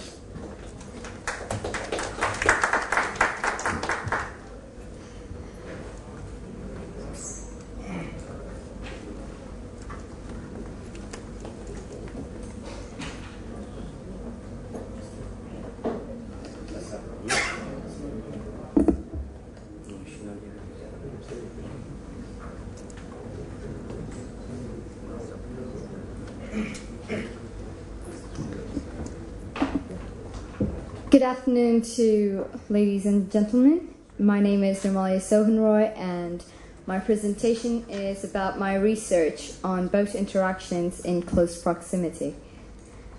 So, a bit about myself. I'm from the University of Southampton in England, and I'm currently pursuing my master's degree in ship science, which is naval architecture and marine engineering. I hold 2 positions at the university. I'm the president of the ship science faculty, and I'm also the founder of the University of Southampton Maritime Society. So, a quick overview about what I'm going to talk about today is the background about my thesis, my main aims and objectives, the method that I've used, I'll be discussing my results, and a quick conclusion. So this was a concern raised by the Hampshire Police Department Marine Unit where they said they faced stability issues every time they operated close to a bigger vessel. This is usually in the case when they're on a chase or in special conditions where they have to operate on the move. So I've done my study based on a model of a pilot boat and a patrol boat traveling alongside each other at the same speed, given the conditions that they're traveling in deep and calm waters. So this is generally how a scenario would look like when two boats are next to each other. So in the case of interactions, it might take place between two vessels traveling in restricted waters such as canals, and also during docking and mooring, ship-to-ship transfers, or even in cases when they're overtaking one another. During these interactions, it is possible that there might be fatalities, and in most cases, the most accident-prone operations are the ones traveling side by side each other, and that's what my research is about. And you must be wondering, why would you operate close to a bigger vessel? But again, it's in the cases where when you're on a chase or in one of those matters where you have to travel close to each other, regardless of the condition, the regulations and safety factors. So my main aim is to find safe regions parallel to the patrol boat, so any safe positions along it for the small pilot boat to operate in, considering that they're both traveling between the speed range 2 knots to 40 knots in calm and deep waters. So in my study, I've split it into two sections. In first part, I'll be studying the wave resistances, which is the resistance caused by the waves due to the interaction of the two hulls.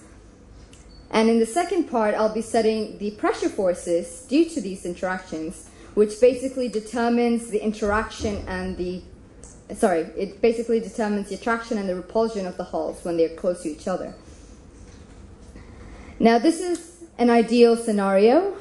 That's the big one's the patrol boat, and the smaller one is the pilot boat.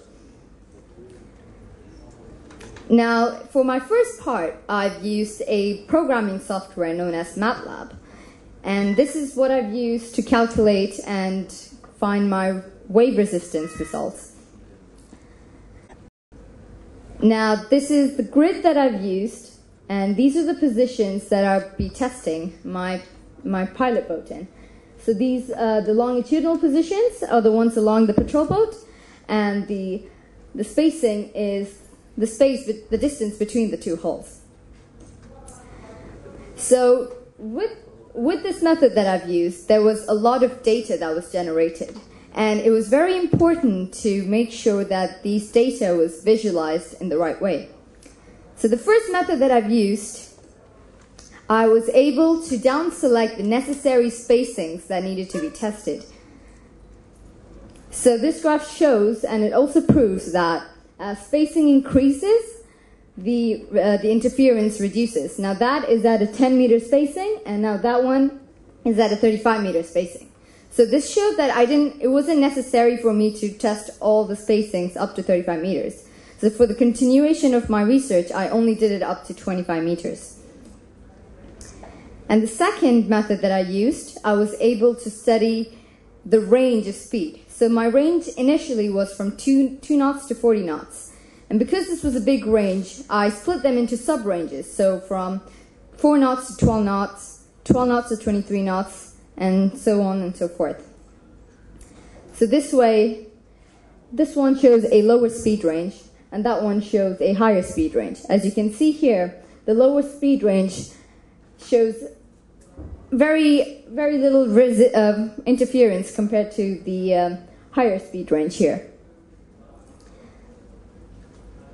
So, for example, right now the pilot boat is at a 15-meter spacing with regards to the midship, and you can see that this right here, the red line, so that's what the interference looks like when it's traveling between the speed range of 4 to 12 knots. And if you look at the red line on the other graph, you can see around midship, it's got high resistance. So clearly, traveling at a high speed in that position would not be a safe region for the pilot boat. Now, my third method was using contour plots. So contour plots allowed me to have an overall view of all my positions and see exactly where the high resistances and the low resistances were taking place. So for example, at 4 knots, you can see the green area shows a very neutral interference, while at 35 knots, you can see there was higher frequency of high resistances and low resistances. So basically the yellow shade shows the positions where the high resistances are taking place, and the blue shade shows where the lower resistances are taking place. Now that was the end of my first part. Moving on to my second part, I used a program software and known as CFD simulation to find my pressure forces. Now you must be wondering what kind of an art form this is, but this is basically a 2 hulls generated by the software. Compared to the 2 hulls generated by MATLAB, it's not exactly accurate, you can say. These hull forms don't have a transom. And this was one of the main defects of the program that I used. This was a program currently being developed by my supervisor, and this is why I was testing my research using his program. And usually CFD programs are very time-consuming, and this was a program that he was developing to make sure it wasn't time-consuming, and it was pretty good, and it was generating pretty good results. So using this program, I was basically able to analyze my pressure forces, and I found out that no matter where the boat was at, there was always high pressure forces in the mid-region between the 2 hulls. And that pressure forces decreased the more it went towards the bow and the more it went towards the stern. So you can see from the graph here. I was also able to analyze the yaw moments, which is basically how the pilot boat rotates due to the interactions. And same way, no matter where the boat was, they always had the same kind of behavior where the more towards the bow it went, it yawed towards the bow, and the positions towards the stern, it yawed away from the bow of the patrol boat. So regarding my wave resistances, I found out spacings from 10 to 15 meter spacings had higher resistances. Now those two spacings are usually when the boat is really close to the patrol boat. And the speed ranges 4 to 14 knots and 23 to 30 knots were the most ideal for operation. Any speeds above 30 knots were pretty critical and almost impossible to operate in. Regarding my pressure forces, positions close to the midship region was where there were high interactions and attraction and repulsion forces taking place. And the pilot boat yawed towards the patrol boat in positions towards the bow, and it yawed away from the patrol boat at positions towards the stern. Now, the safe regions that I was able to find out from my research was positions close to the bow when operating at low speed ranges, that is, speeds less than 10 knots. And positions towards the stern were best to operate in for speeds from 10 to 30 knots. And for when I tried to test for speeds higher than 30 knots, the best possible position to place my boat was right at midship. But that was pretty impossible to operate because a slight movement towards the bow or back towards the stern was very critical positions. So it's usually best to avoid the midship region.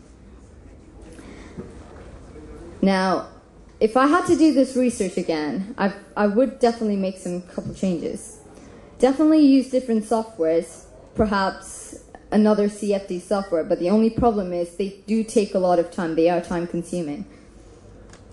And test on a smaller speed range. So rather than going up to 40 knots, I would focus more between the speed ranges from 2 to 30 knots instead.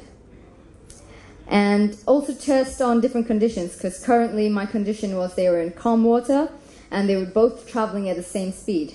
So maybe try both hulls traveling at different speeds and try maybe different hull dimensions, different types of vessels, and also try more positions along the bigger vessel, such as more towards the front of the vessel or more towards the back of the vessel. So, in conclusion, this was a study done based on a 34-meter pilot boat and a 78-meter patrol boat, traveling at same speeds in the aim to find safe regions for operations. And it was found that wave resistances and pressure forces changed depending on the parameters of the vessel and the main and other marine factors. Any questions? Oh, yes? Everything was... Have you done any full-scale testing? No, I haven't. So that is hopefully what I would like to aim at once I've found more realistic values and done more tests on my research. Because it is a well-known phenomenon, of course, yes. Especially with your pilot boats and tugs and things like that. Mm-hmm. Of course, most of these do not do the speed you have talked yes. about here. Here we are typically 10 knots and below. Yeah. But it is an extremely well-known phenomenon. So I think it is interesting. Yes. But you have not made it easier for yourself, because if you want to find the vessels yes. that are doing 30 knots, there are not that many of them around. So if you want really to test it out in full scale, yes. you are a little bit in a high speed. Because yeah. I think it could be interesting mm-hmm. to test full scale. Yeah. But I really do hope to definitely do more tests on it, because mm-hmm. right now the softwares that I have been using, they were quite limited. Yeah. In a sense, I was very restricted in the way that I was testing it. So I would definitely like to continue my research on this. It would be interesting to end up with the kind of recommendations. Yes. Yeah, yeah, definitely. So yes, thank you very much for this. Oh, yes? Yeah, I've got a question. You mentioned it was for the Hamworthy River Police or something? Sorry, I can't hear you. So you mentioned that the research was for the Hamworthy River Police, was it? Yeah, the Hampshire Police Department. Police, yeah. And what was their kind of objective? Was their objective to hail the boat, or was their objective to board the boat? Well, I'm guessing it was. They didn't give me much information. It's just right. that I met them at a conference, and they said that they kept facing issues while operating close to the bigger boat, and they were saying that they were trying to operate at the same speed as the bigger boat. So I'm guessing they were trying to board the boat, and they said it was during one of their chases, as they said. So that was so I tried to follow the same scenario that they had told me about. Sure. Just one observation. If it's to do with boarding the boat, mm-hmm. do you think maybe you should have looked at coming up to the rear of the boat? Because obviously that's... Yes, I did. So I was also looking at a different scenario where... so my tests basically showed that when you're traveling at a higher speed, it's better to be positioned towards the bow. And when you're traveling at a higher speed, it's best to be positioned towards the stern due to the pressure forces and the wave resistances. So I've also looked at their embarkation points as well. But then again, I was also mainly focusing on the right regions for my wave resistances and the pressure forces due to the attraction and the repulsion of the hulls. Sure. Okay. Mm-hmm. Thanks. Thank you. Is that it? Thank you.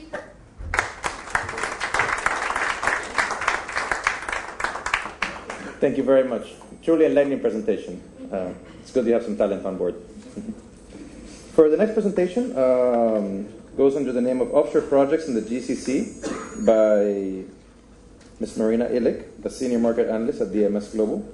Marina Illich is a Senior Market Analyst at DMS Global and the head of the UAE Project Research at DMS Projects, a division of DMS Global. Marina has graduated with a master's degree in marketing from the Queen Mary University of London in the United Kingdom, and has since demonstrated her expertise in her history of working in marketing and business strategy, corporate events, communications, and market research and analysis. Originally established in 2000, this project tracking system tracks projects throughout the Middle East, but has since then grown to undertake a global coverage of 14,000 projects in over 50 countries across 14 major sectors with 9 offices around the globe. Using DMS Project's expertise, DMS Global has gained the ability to use this knowledge to expand to other business activities. Please join me in welcoming the Senior Market Analyst of DMS Global.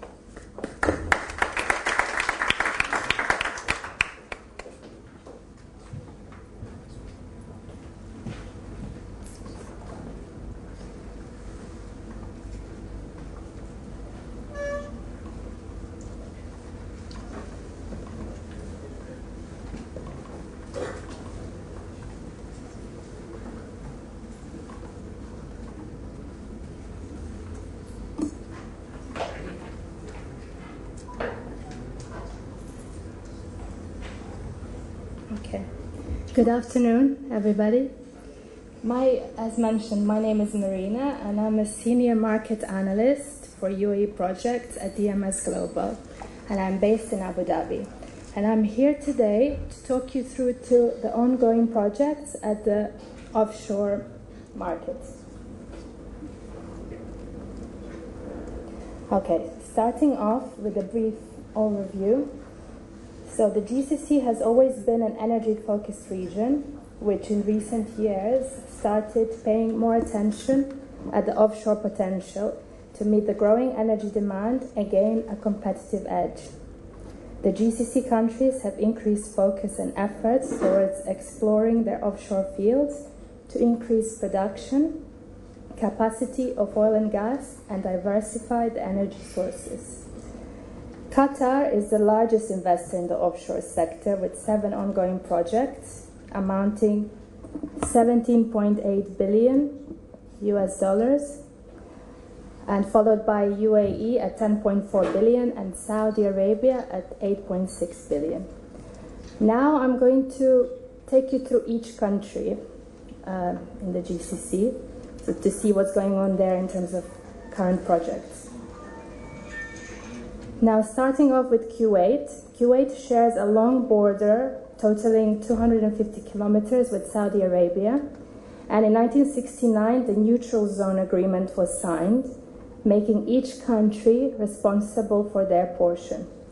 The resources in the area are not affected by this agreement, and oil continues to be shared equally. Most of Kuwait's oil feedstock comes from onshore fields. However, some reserves situate in this neutral zone. These are Kafchi, Hut, Lulu, Dora, and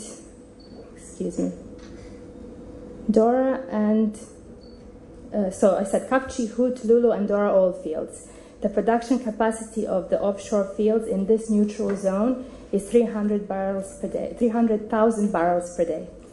The exploration of the neutral zone and Kuwait Bay started in 2015 with 3D seismic survey, followed by a large transition zone survey to determine future and further development opportunities.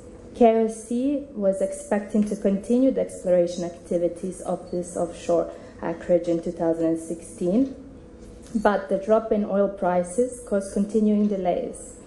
The exploration of the neutral zone and Kuwait Bay shows that the country is ready to shift to non-traditional sources to satisfy rising demand in both international and domestic supplies. Now, Bahrain is keen to increase its oil and gas production in order to reduce dependence on supplies from other countries. BAPCO is currently undertaking feasibility studies to explore the offshore territory previously handled by National Oil and Gas Authority. In 2008, Bahrain's National Oil and Gas Authority signed Exploration and Production Sharing Agreement for Bahrain Offshore Blocks 2 with Thailand-based PTTE. In late 2007, two shared an agreement for Blocks 1, 3, and 4 with Occidental Petroleum. Exploration activities on all 4 blocks started in 2008, but were abandoned in 2013. Hydrocarbons were discovered in all the blocks, but the quantities were not above commercial scale. With the availability of more advanced technologies and solutions, however, the government of Bahrain hopes for new discoveries, commercial quantities in the coming future.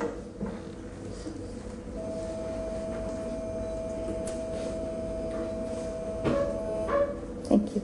Now moving to Oman. Oman is the largest non-OPEC producer of oil and natural gas in the Middle East, and its hydrocarbon sector accounts for almost 84% of their revenues. PDO is responsible for more than 70% of the crude oil production, and operated and 50% owned by DNO. Block 8 is the Oman's only offshore production block with average of 9,000 barrels. The main production fields here are Bucca gas condensate and the West Bucca oil and gas field. Another major offshore player in Oman is Mazira Oil Limited, which is 85% owned by Rex Oman.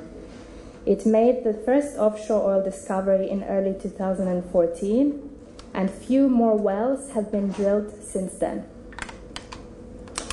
In early 2017, Mazira Oil Limited received capital injection, allowing drilling activities, but the drop in oil prices extended well testing, and early production plans have been put on hold for re-evaluation of more cost-effective methods. Furthermore, Oman's proximity to Iran grants the opportunity for it to export the Irani gas. A 400-kilometer Iran-Oman subsea pipeline will stretch from Mubarak Mountain in Iran to Sohar Port in Oman, transferring Iran's natural gas from Hormozgan province in Iran to Sohar Industrial Port Complex in Oman, and then to the rest of the world through the vessels departing from an LNG terminal at Sur on Oman's east coast. The pipeline will have capacity to carry 1 billion cubic feet a day. Qatar Petroleum expects liquefied natural gas outputs to rise to 30% over the next 5 to 7 years, and more than a third of world's liquefied natural gas trade comes from Qatar, making it the world's one of the largest producers and exporter of LNG. And now, just quickly through their projects, Occidental Petroleum Corporation is undertaking the expansion of Eid El Shargi North Dome, where Oxy plans to phase 5 expansion. QP Bul Hanine redevelopment is currently tendered to upgrade existing offshore production facilities and develop new onshore natural gas to liquids processing plant. QP also has a new NFA wellhead platform 3, which involves installation of new wellhead platforms, topside, and a 2-kilometer export pipeline. Ras Gas Qatar Barzan gas field development 2 and 3 aims to further increase capacity, while Shell continues involvement with the Pearl GTL scheme. And finally, NOC Al Shaheen offshore field development plan was taken over this July by North Oil Company, and plant phases will start over the next 5 years.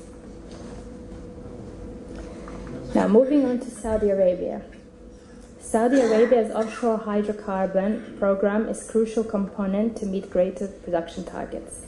Saudi Aramco is shifting resources to support its current offshore activities, drill new wells, and adopt advanced technologies to optimize output. Saudi Aramco has extensive offshore operations, which include Safaniya, the world's largest offshore oil field, and several large non-associated gas fields. Many are mature, and they require extensive rehabilitation over the next decade. And every year, hundreds of new wells need to be drilled to maintain operations in the shallow water fields. Saudi Aramco is also carrying out seismic surveys of the Red Sea coast. However, any potential production is still expected to be several years away. Marjan oil field increment is expanding as Aramco needs the gas for its own petrochemical expansion and plans to send gas and condensate to Tanajib gas plant. Zuluf oil field is considered for expansion to boost production of Arabian heavy crude through a new centralized processing plant with 2 units of 600,000 barrels per day capacity. Hasba offshore field has a new scheme to increase production by 2 billion cubic feet a day, which will be piped into the Fathili gas plant.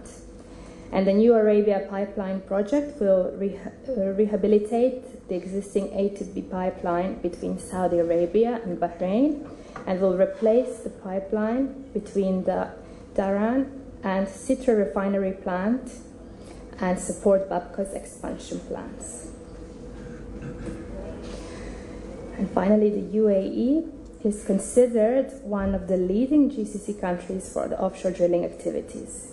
ADNOC has been focusing on combining its two largest offshore assets in hope to streamline the operations and overcome the downturned environment.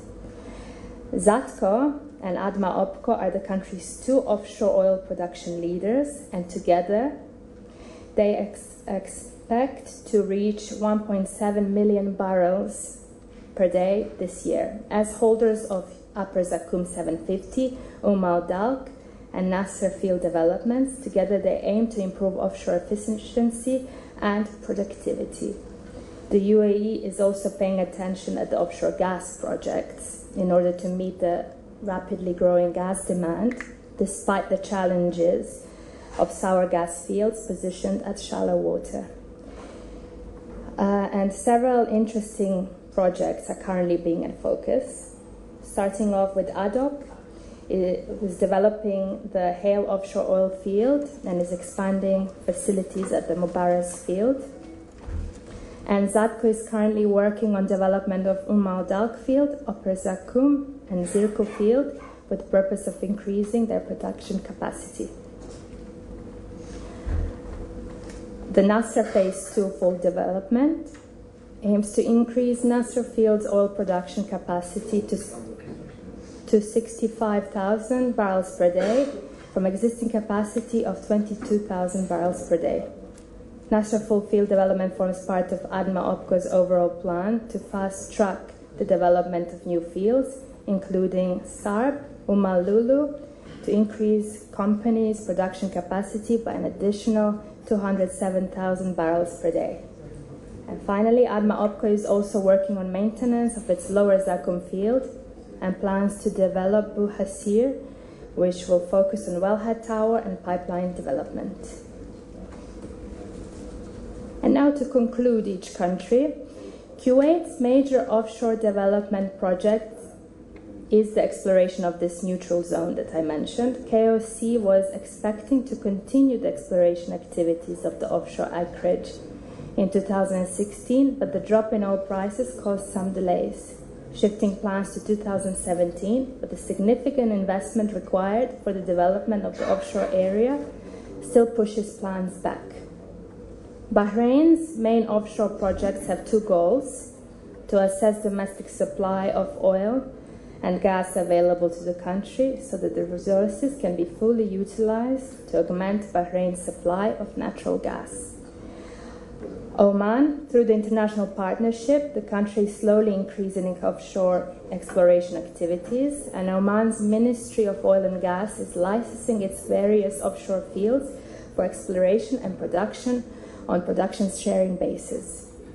Qatar has the largest investments in the offshore sector in the GCC. They're also planning to restart development of their North Field, one of the largest oil fields in the world, which it shares with Iran. This would increase production of the fields by 10% when it starts production in 5 to 7 years. Saudi Arabia is committed to development of the mega offshore projects across the kingdom, including development and expansion of Safaniya, Marjan, and Zuluf, which are amongst the country's largest offshore oil fields.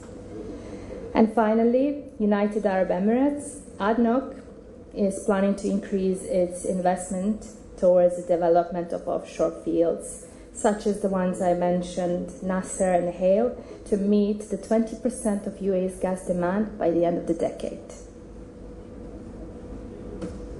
And this concludes my presentation. If you have any inquiries, kindly direct them to our CEO, whose details are shown here.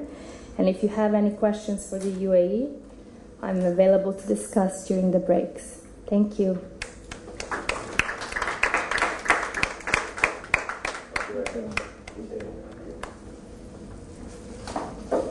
Very enlightening presentation. Thank you very much. So it seems like there's going to be a lot of work in the coming years. Okay, we'll now go ahead with our last presentation. Mr. Darko Begovic apologizes. He left feeling sick, so we have the last presentation. He's an engineer by background, but his passion is technically behind digital platform systems and software. Please join me in welcoming the senior consultant for the NVGL.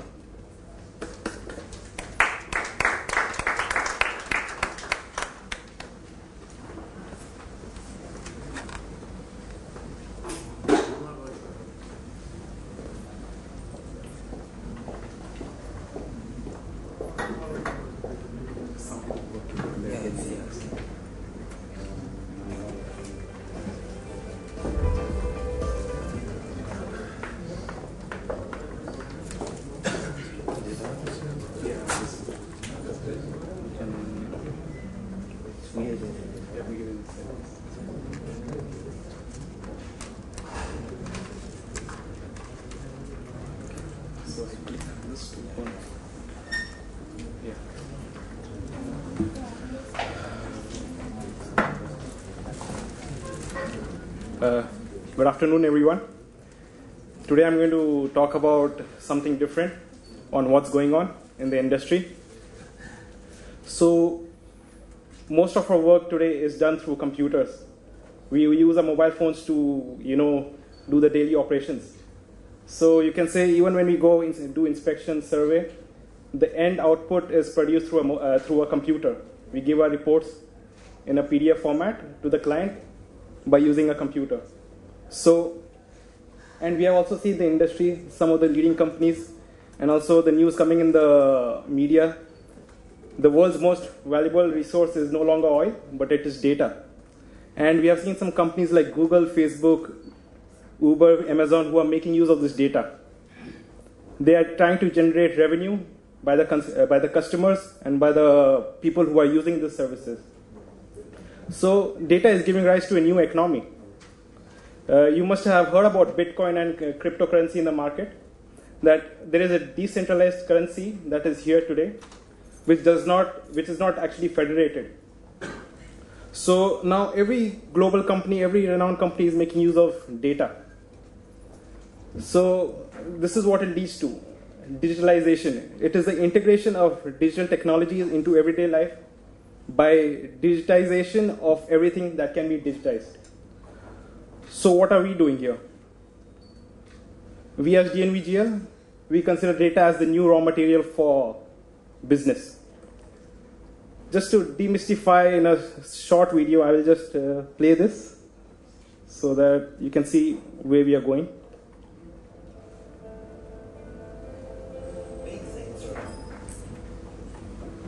Sorry.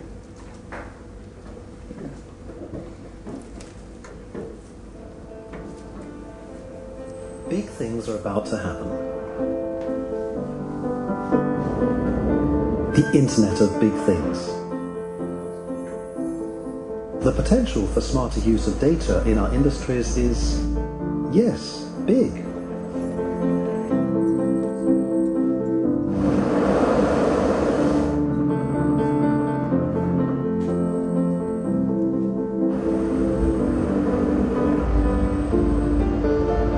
But undergoing a true digital transformation isn't something you can just switch on. It's not a product you can buy, or even a service. It's a journey. We believe that we can overcome many of the challenges standing in the way of true digital transformation if we work together. Challenges like insufficient data quality, incompatible data sets, or connecting data scientists to industry experts. We're not saying we have all the answers, but we do know this. DNVGL has always been entrusted with data.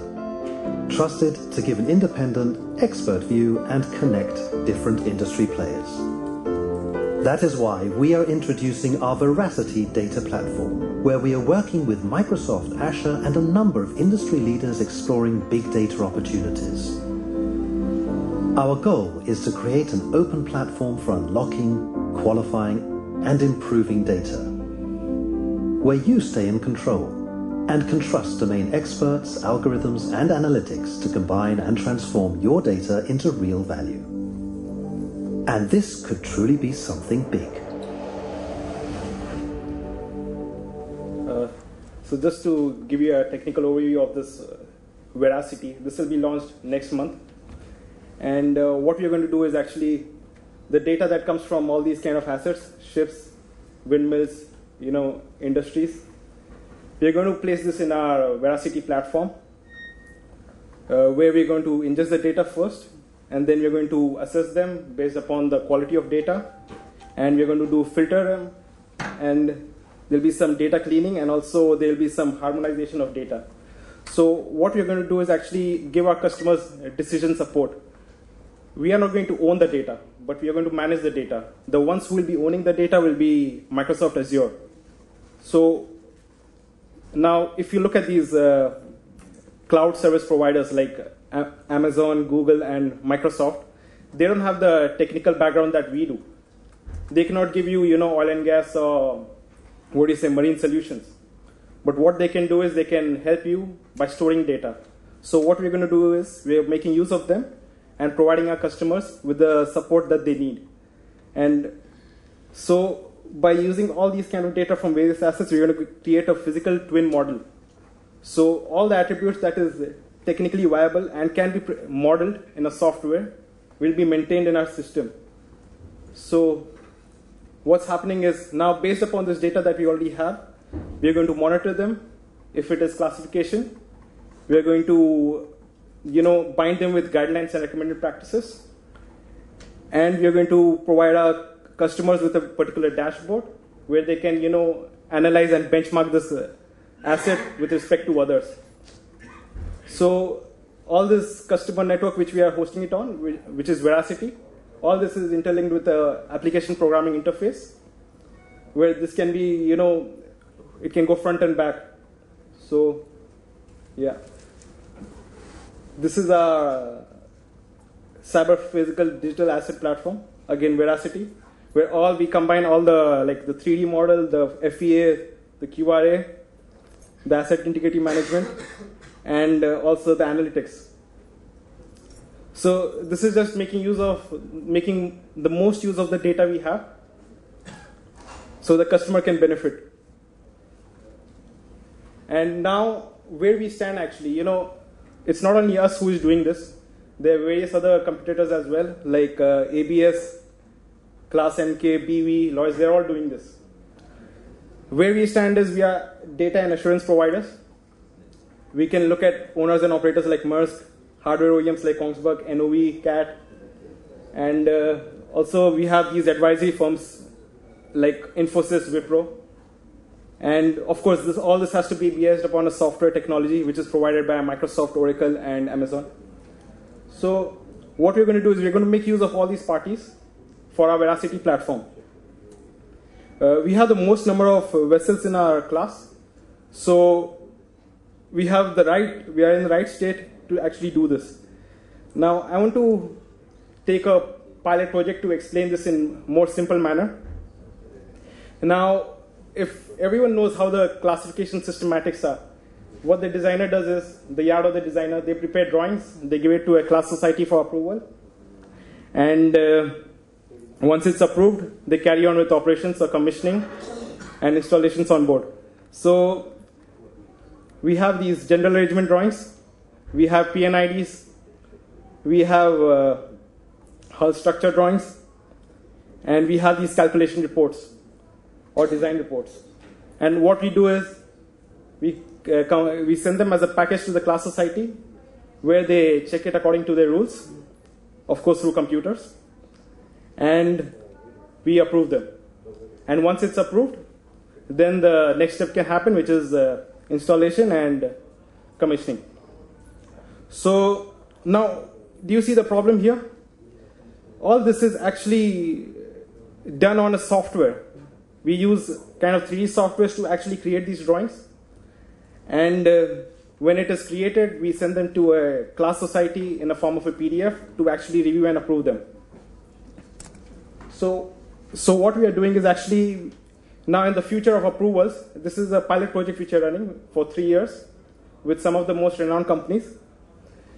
There will be no need of sending drawings to a class society for approval. You will need to only send a 3D model. So this project is funded by our Research Council of Norway, and this kicked off in second quarter of 2016. We have some leading companies who have partnered with us. One of them is Intergraph.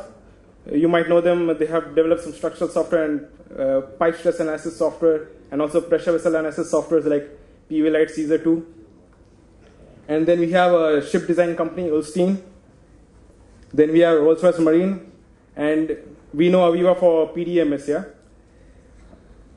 And we as a project coordinator, because all these softwares, they have like code checks inside them. Like if you see PV-Lite and Caesar 2, they have code checks as per rules. So why does class society have to actually review them again? They can just put it in that system and get it stamped and approved, because it's already complying with all the code checks. So what is the extra thing that we are doing here?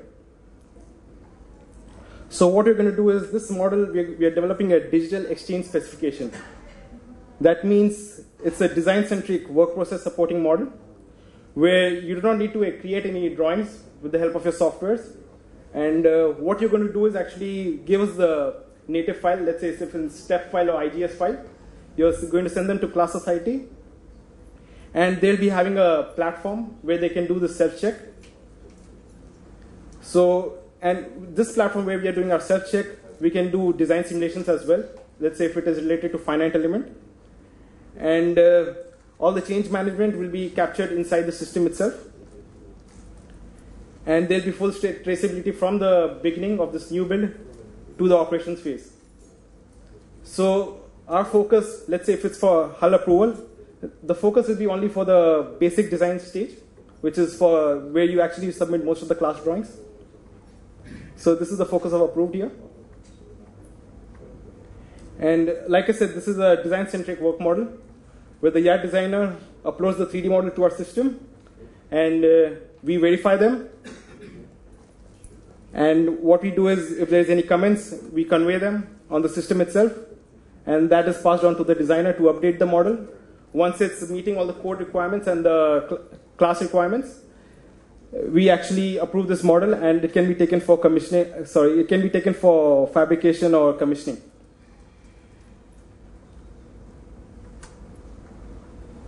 So this is the technical backend of the digital exchange specification. The customer need not actually prepare 2D drawings for this. It's all in our system here. What we do is we just take the 3D model from the customer and we run them. So this is not actually going to go in every finite detail. So what we're going to do is the visual check replacing exchange of 2D drawings. Like I said, the compliance check according to DNVGL rules. And also the future will be like, feeding it to prototype for fabrication and simulation. And also this will help in construction survey at new buildings. Because right now what our surveyors are doing is they take drawings and they go on board and they verify them at site. So just imagine they have their tablets, they take a 3D model inside their tablets, and they can move according to that. So this is one of the projects. I'll also show it for what we have for our customers.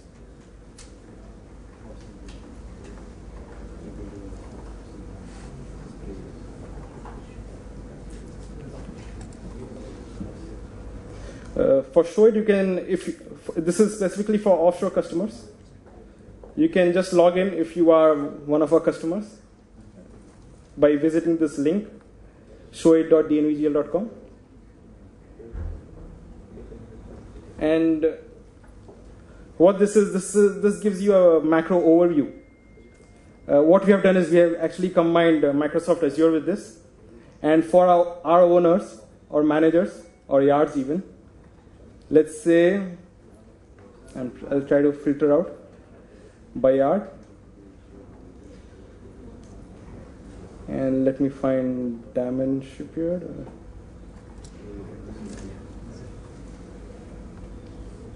Okay, Daman is in there. I'll just try.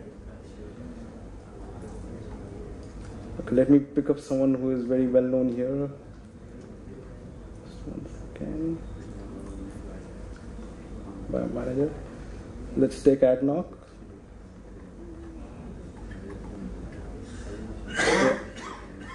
So, how this is going to help is, from a classification perspective, you can know the current status of the vessel.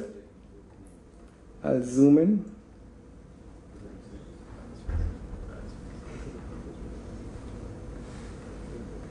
I mean, all this is free of cost. The customer did not pay for all this. So, let's say if it's ADNOC, and I'll just zoom in more. You might have heard of services like Marine Traffic. They give you the exact location of the vessels. What we have done is we have combined this vessel tracker with our classification regimen, and we actually tell the location of the vessel and the status of the vessel. Let's say if this is Yamila, we know where it is at. And also from this you can get who is the rig coordinator and the fleet responsible within our company. So if there is any question you want to ask, what is the status of this vessel, you can directly contact them, the actual person who is actually looking into this vessel. Okay, I think this doesn't work here. And go back.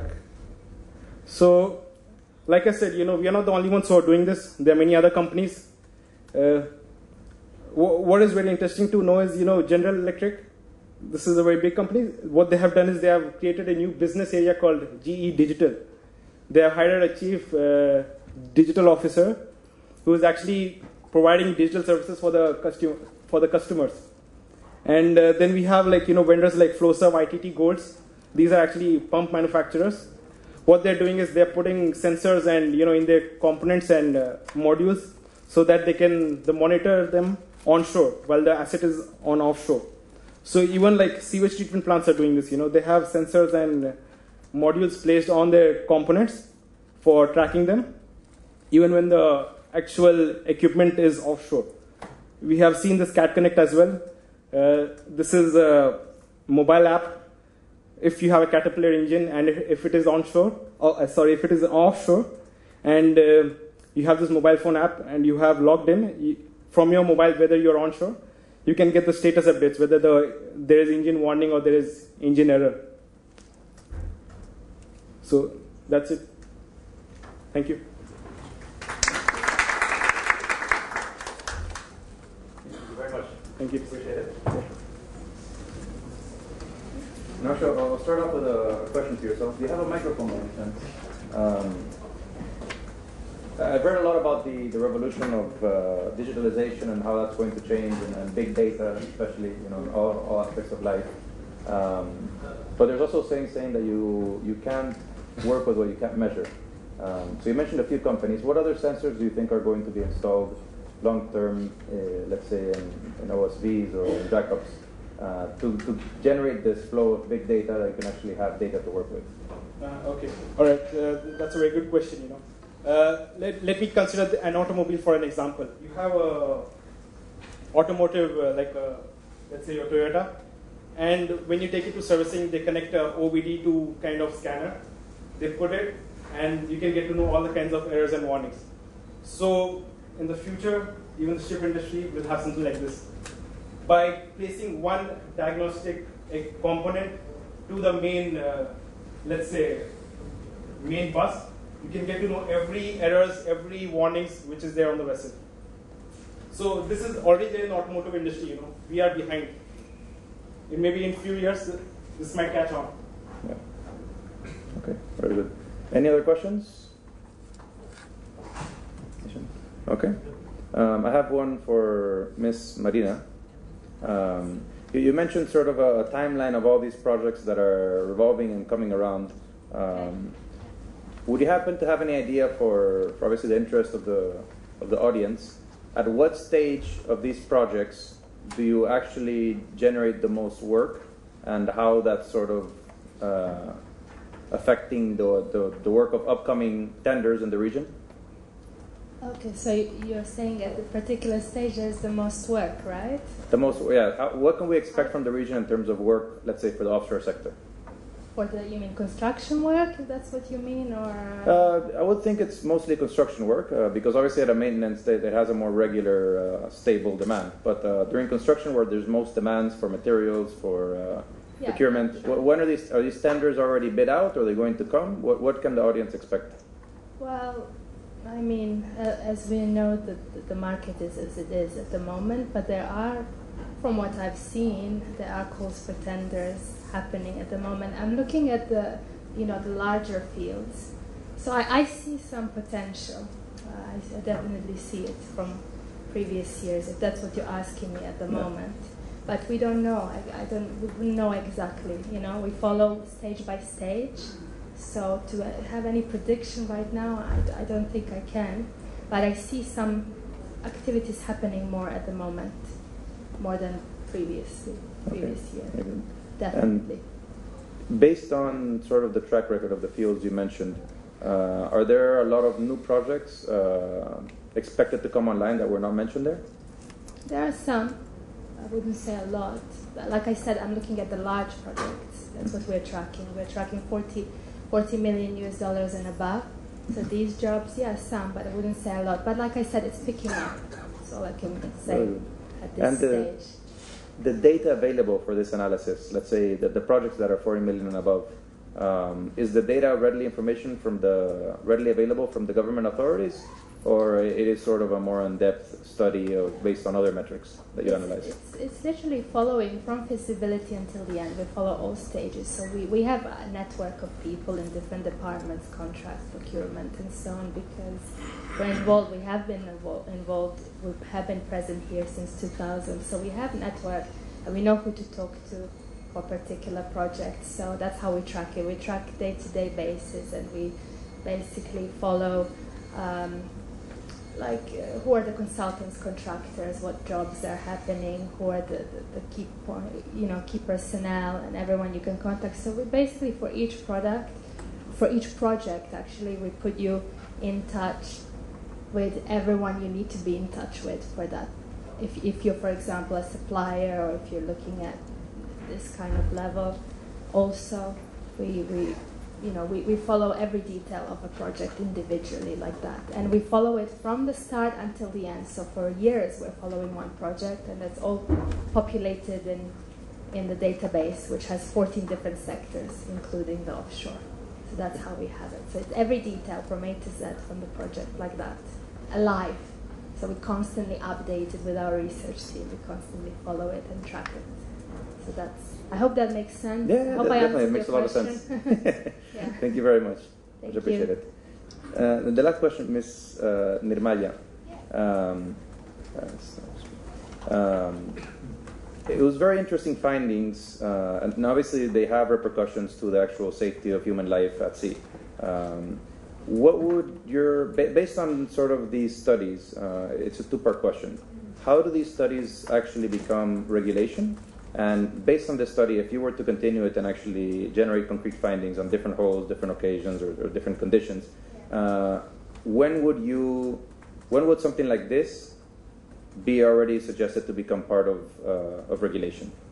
And which authority, obviously? I think that's going to take a lot of time because, like I said, this is a very initial stage of my study. Although there are many studies that have been taking place, well, not in the same sense, but similarly, where in the cases where they're traveling next to each other in small canals or things like that, but not in the scale where they're both traveling at the same speed, or especially at high speeds. So this is definitely on, I would say, more in the initial stages, but hopefully if I do end up getting more research done, and if they do agree, I believe it could be said to be regulated by, I guess, any of the classification societies. But I haven't really thought about that as far yet, but hopefully sometime in the future. So I'm guessing maybe in practice is something that the Southampton Naval Patrol Coast Guard adopts as their best practice, and then if it works, then others. Yes, exactly. Okay, very interesting. Thank you. Okay, ready? Any other questions for the speakers? Okay, thank you very much. It was a pleasure. Okay.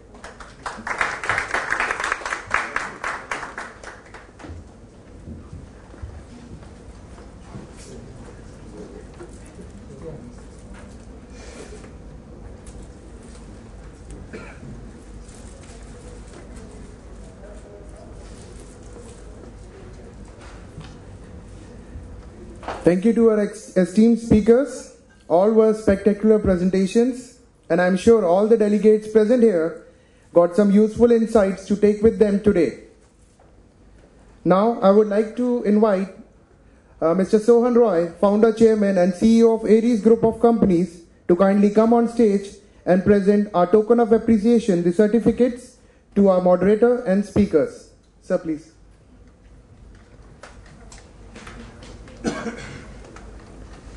First, I would like to invite Mr. Eduardo Fonseca Ward, our esteemed moderator, to kindly accept the certificate.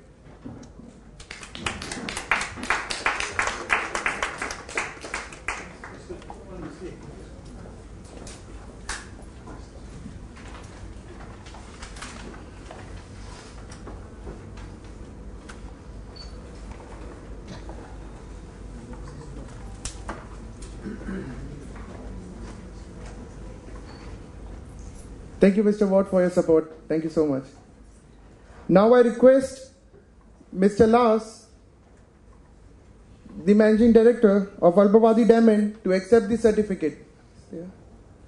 No? Okay. No worries. I think he might be busy with the work, so I'll move on.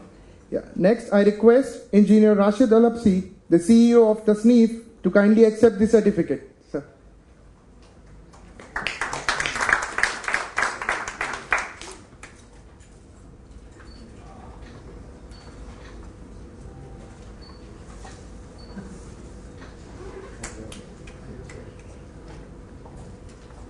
Next, I request Mr. R.K. Mehra, the Strategic Advisor of Gulf Petrochem Group, to accept the certificate.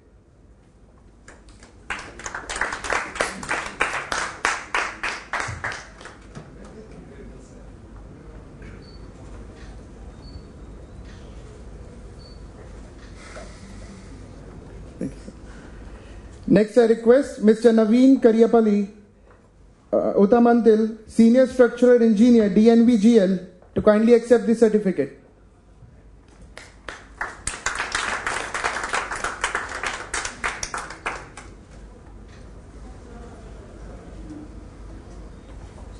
Next, I request Ms. Nirmalya Sohan Roy, pursuing the master's degree from University of Southampton, to kindly accept the certificate.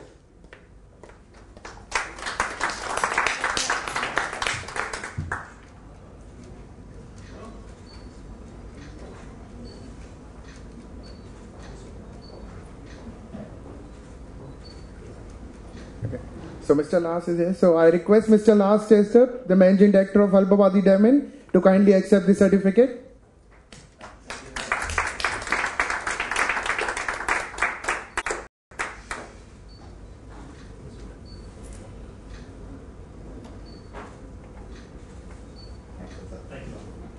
Thank you, sir. Next, I request Ms. Marina Alec, Senior Market Analyst, DMS Global, to kindly accept the certificate.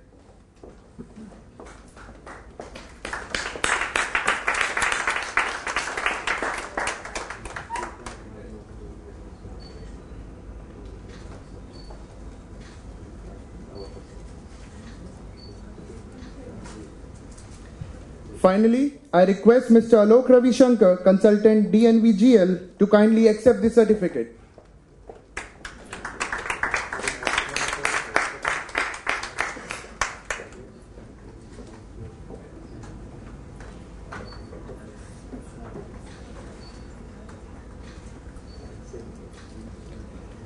Requesting Mr. Sohan Roy, the speakers and the moderators to kindly gather on the stage for a group photograph, please.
Thank you, everyone. Thank you, Sohan sir.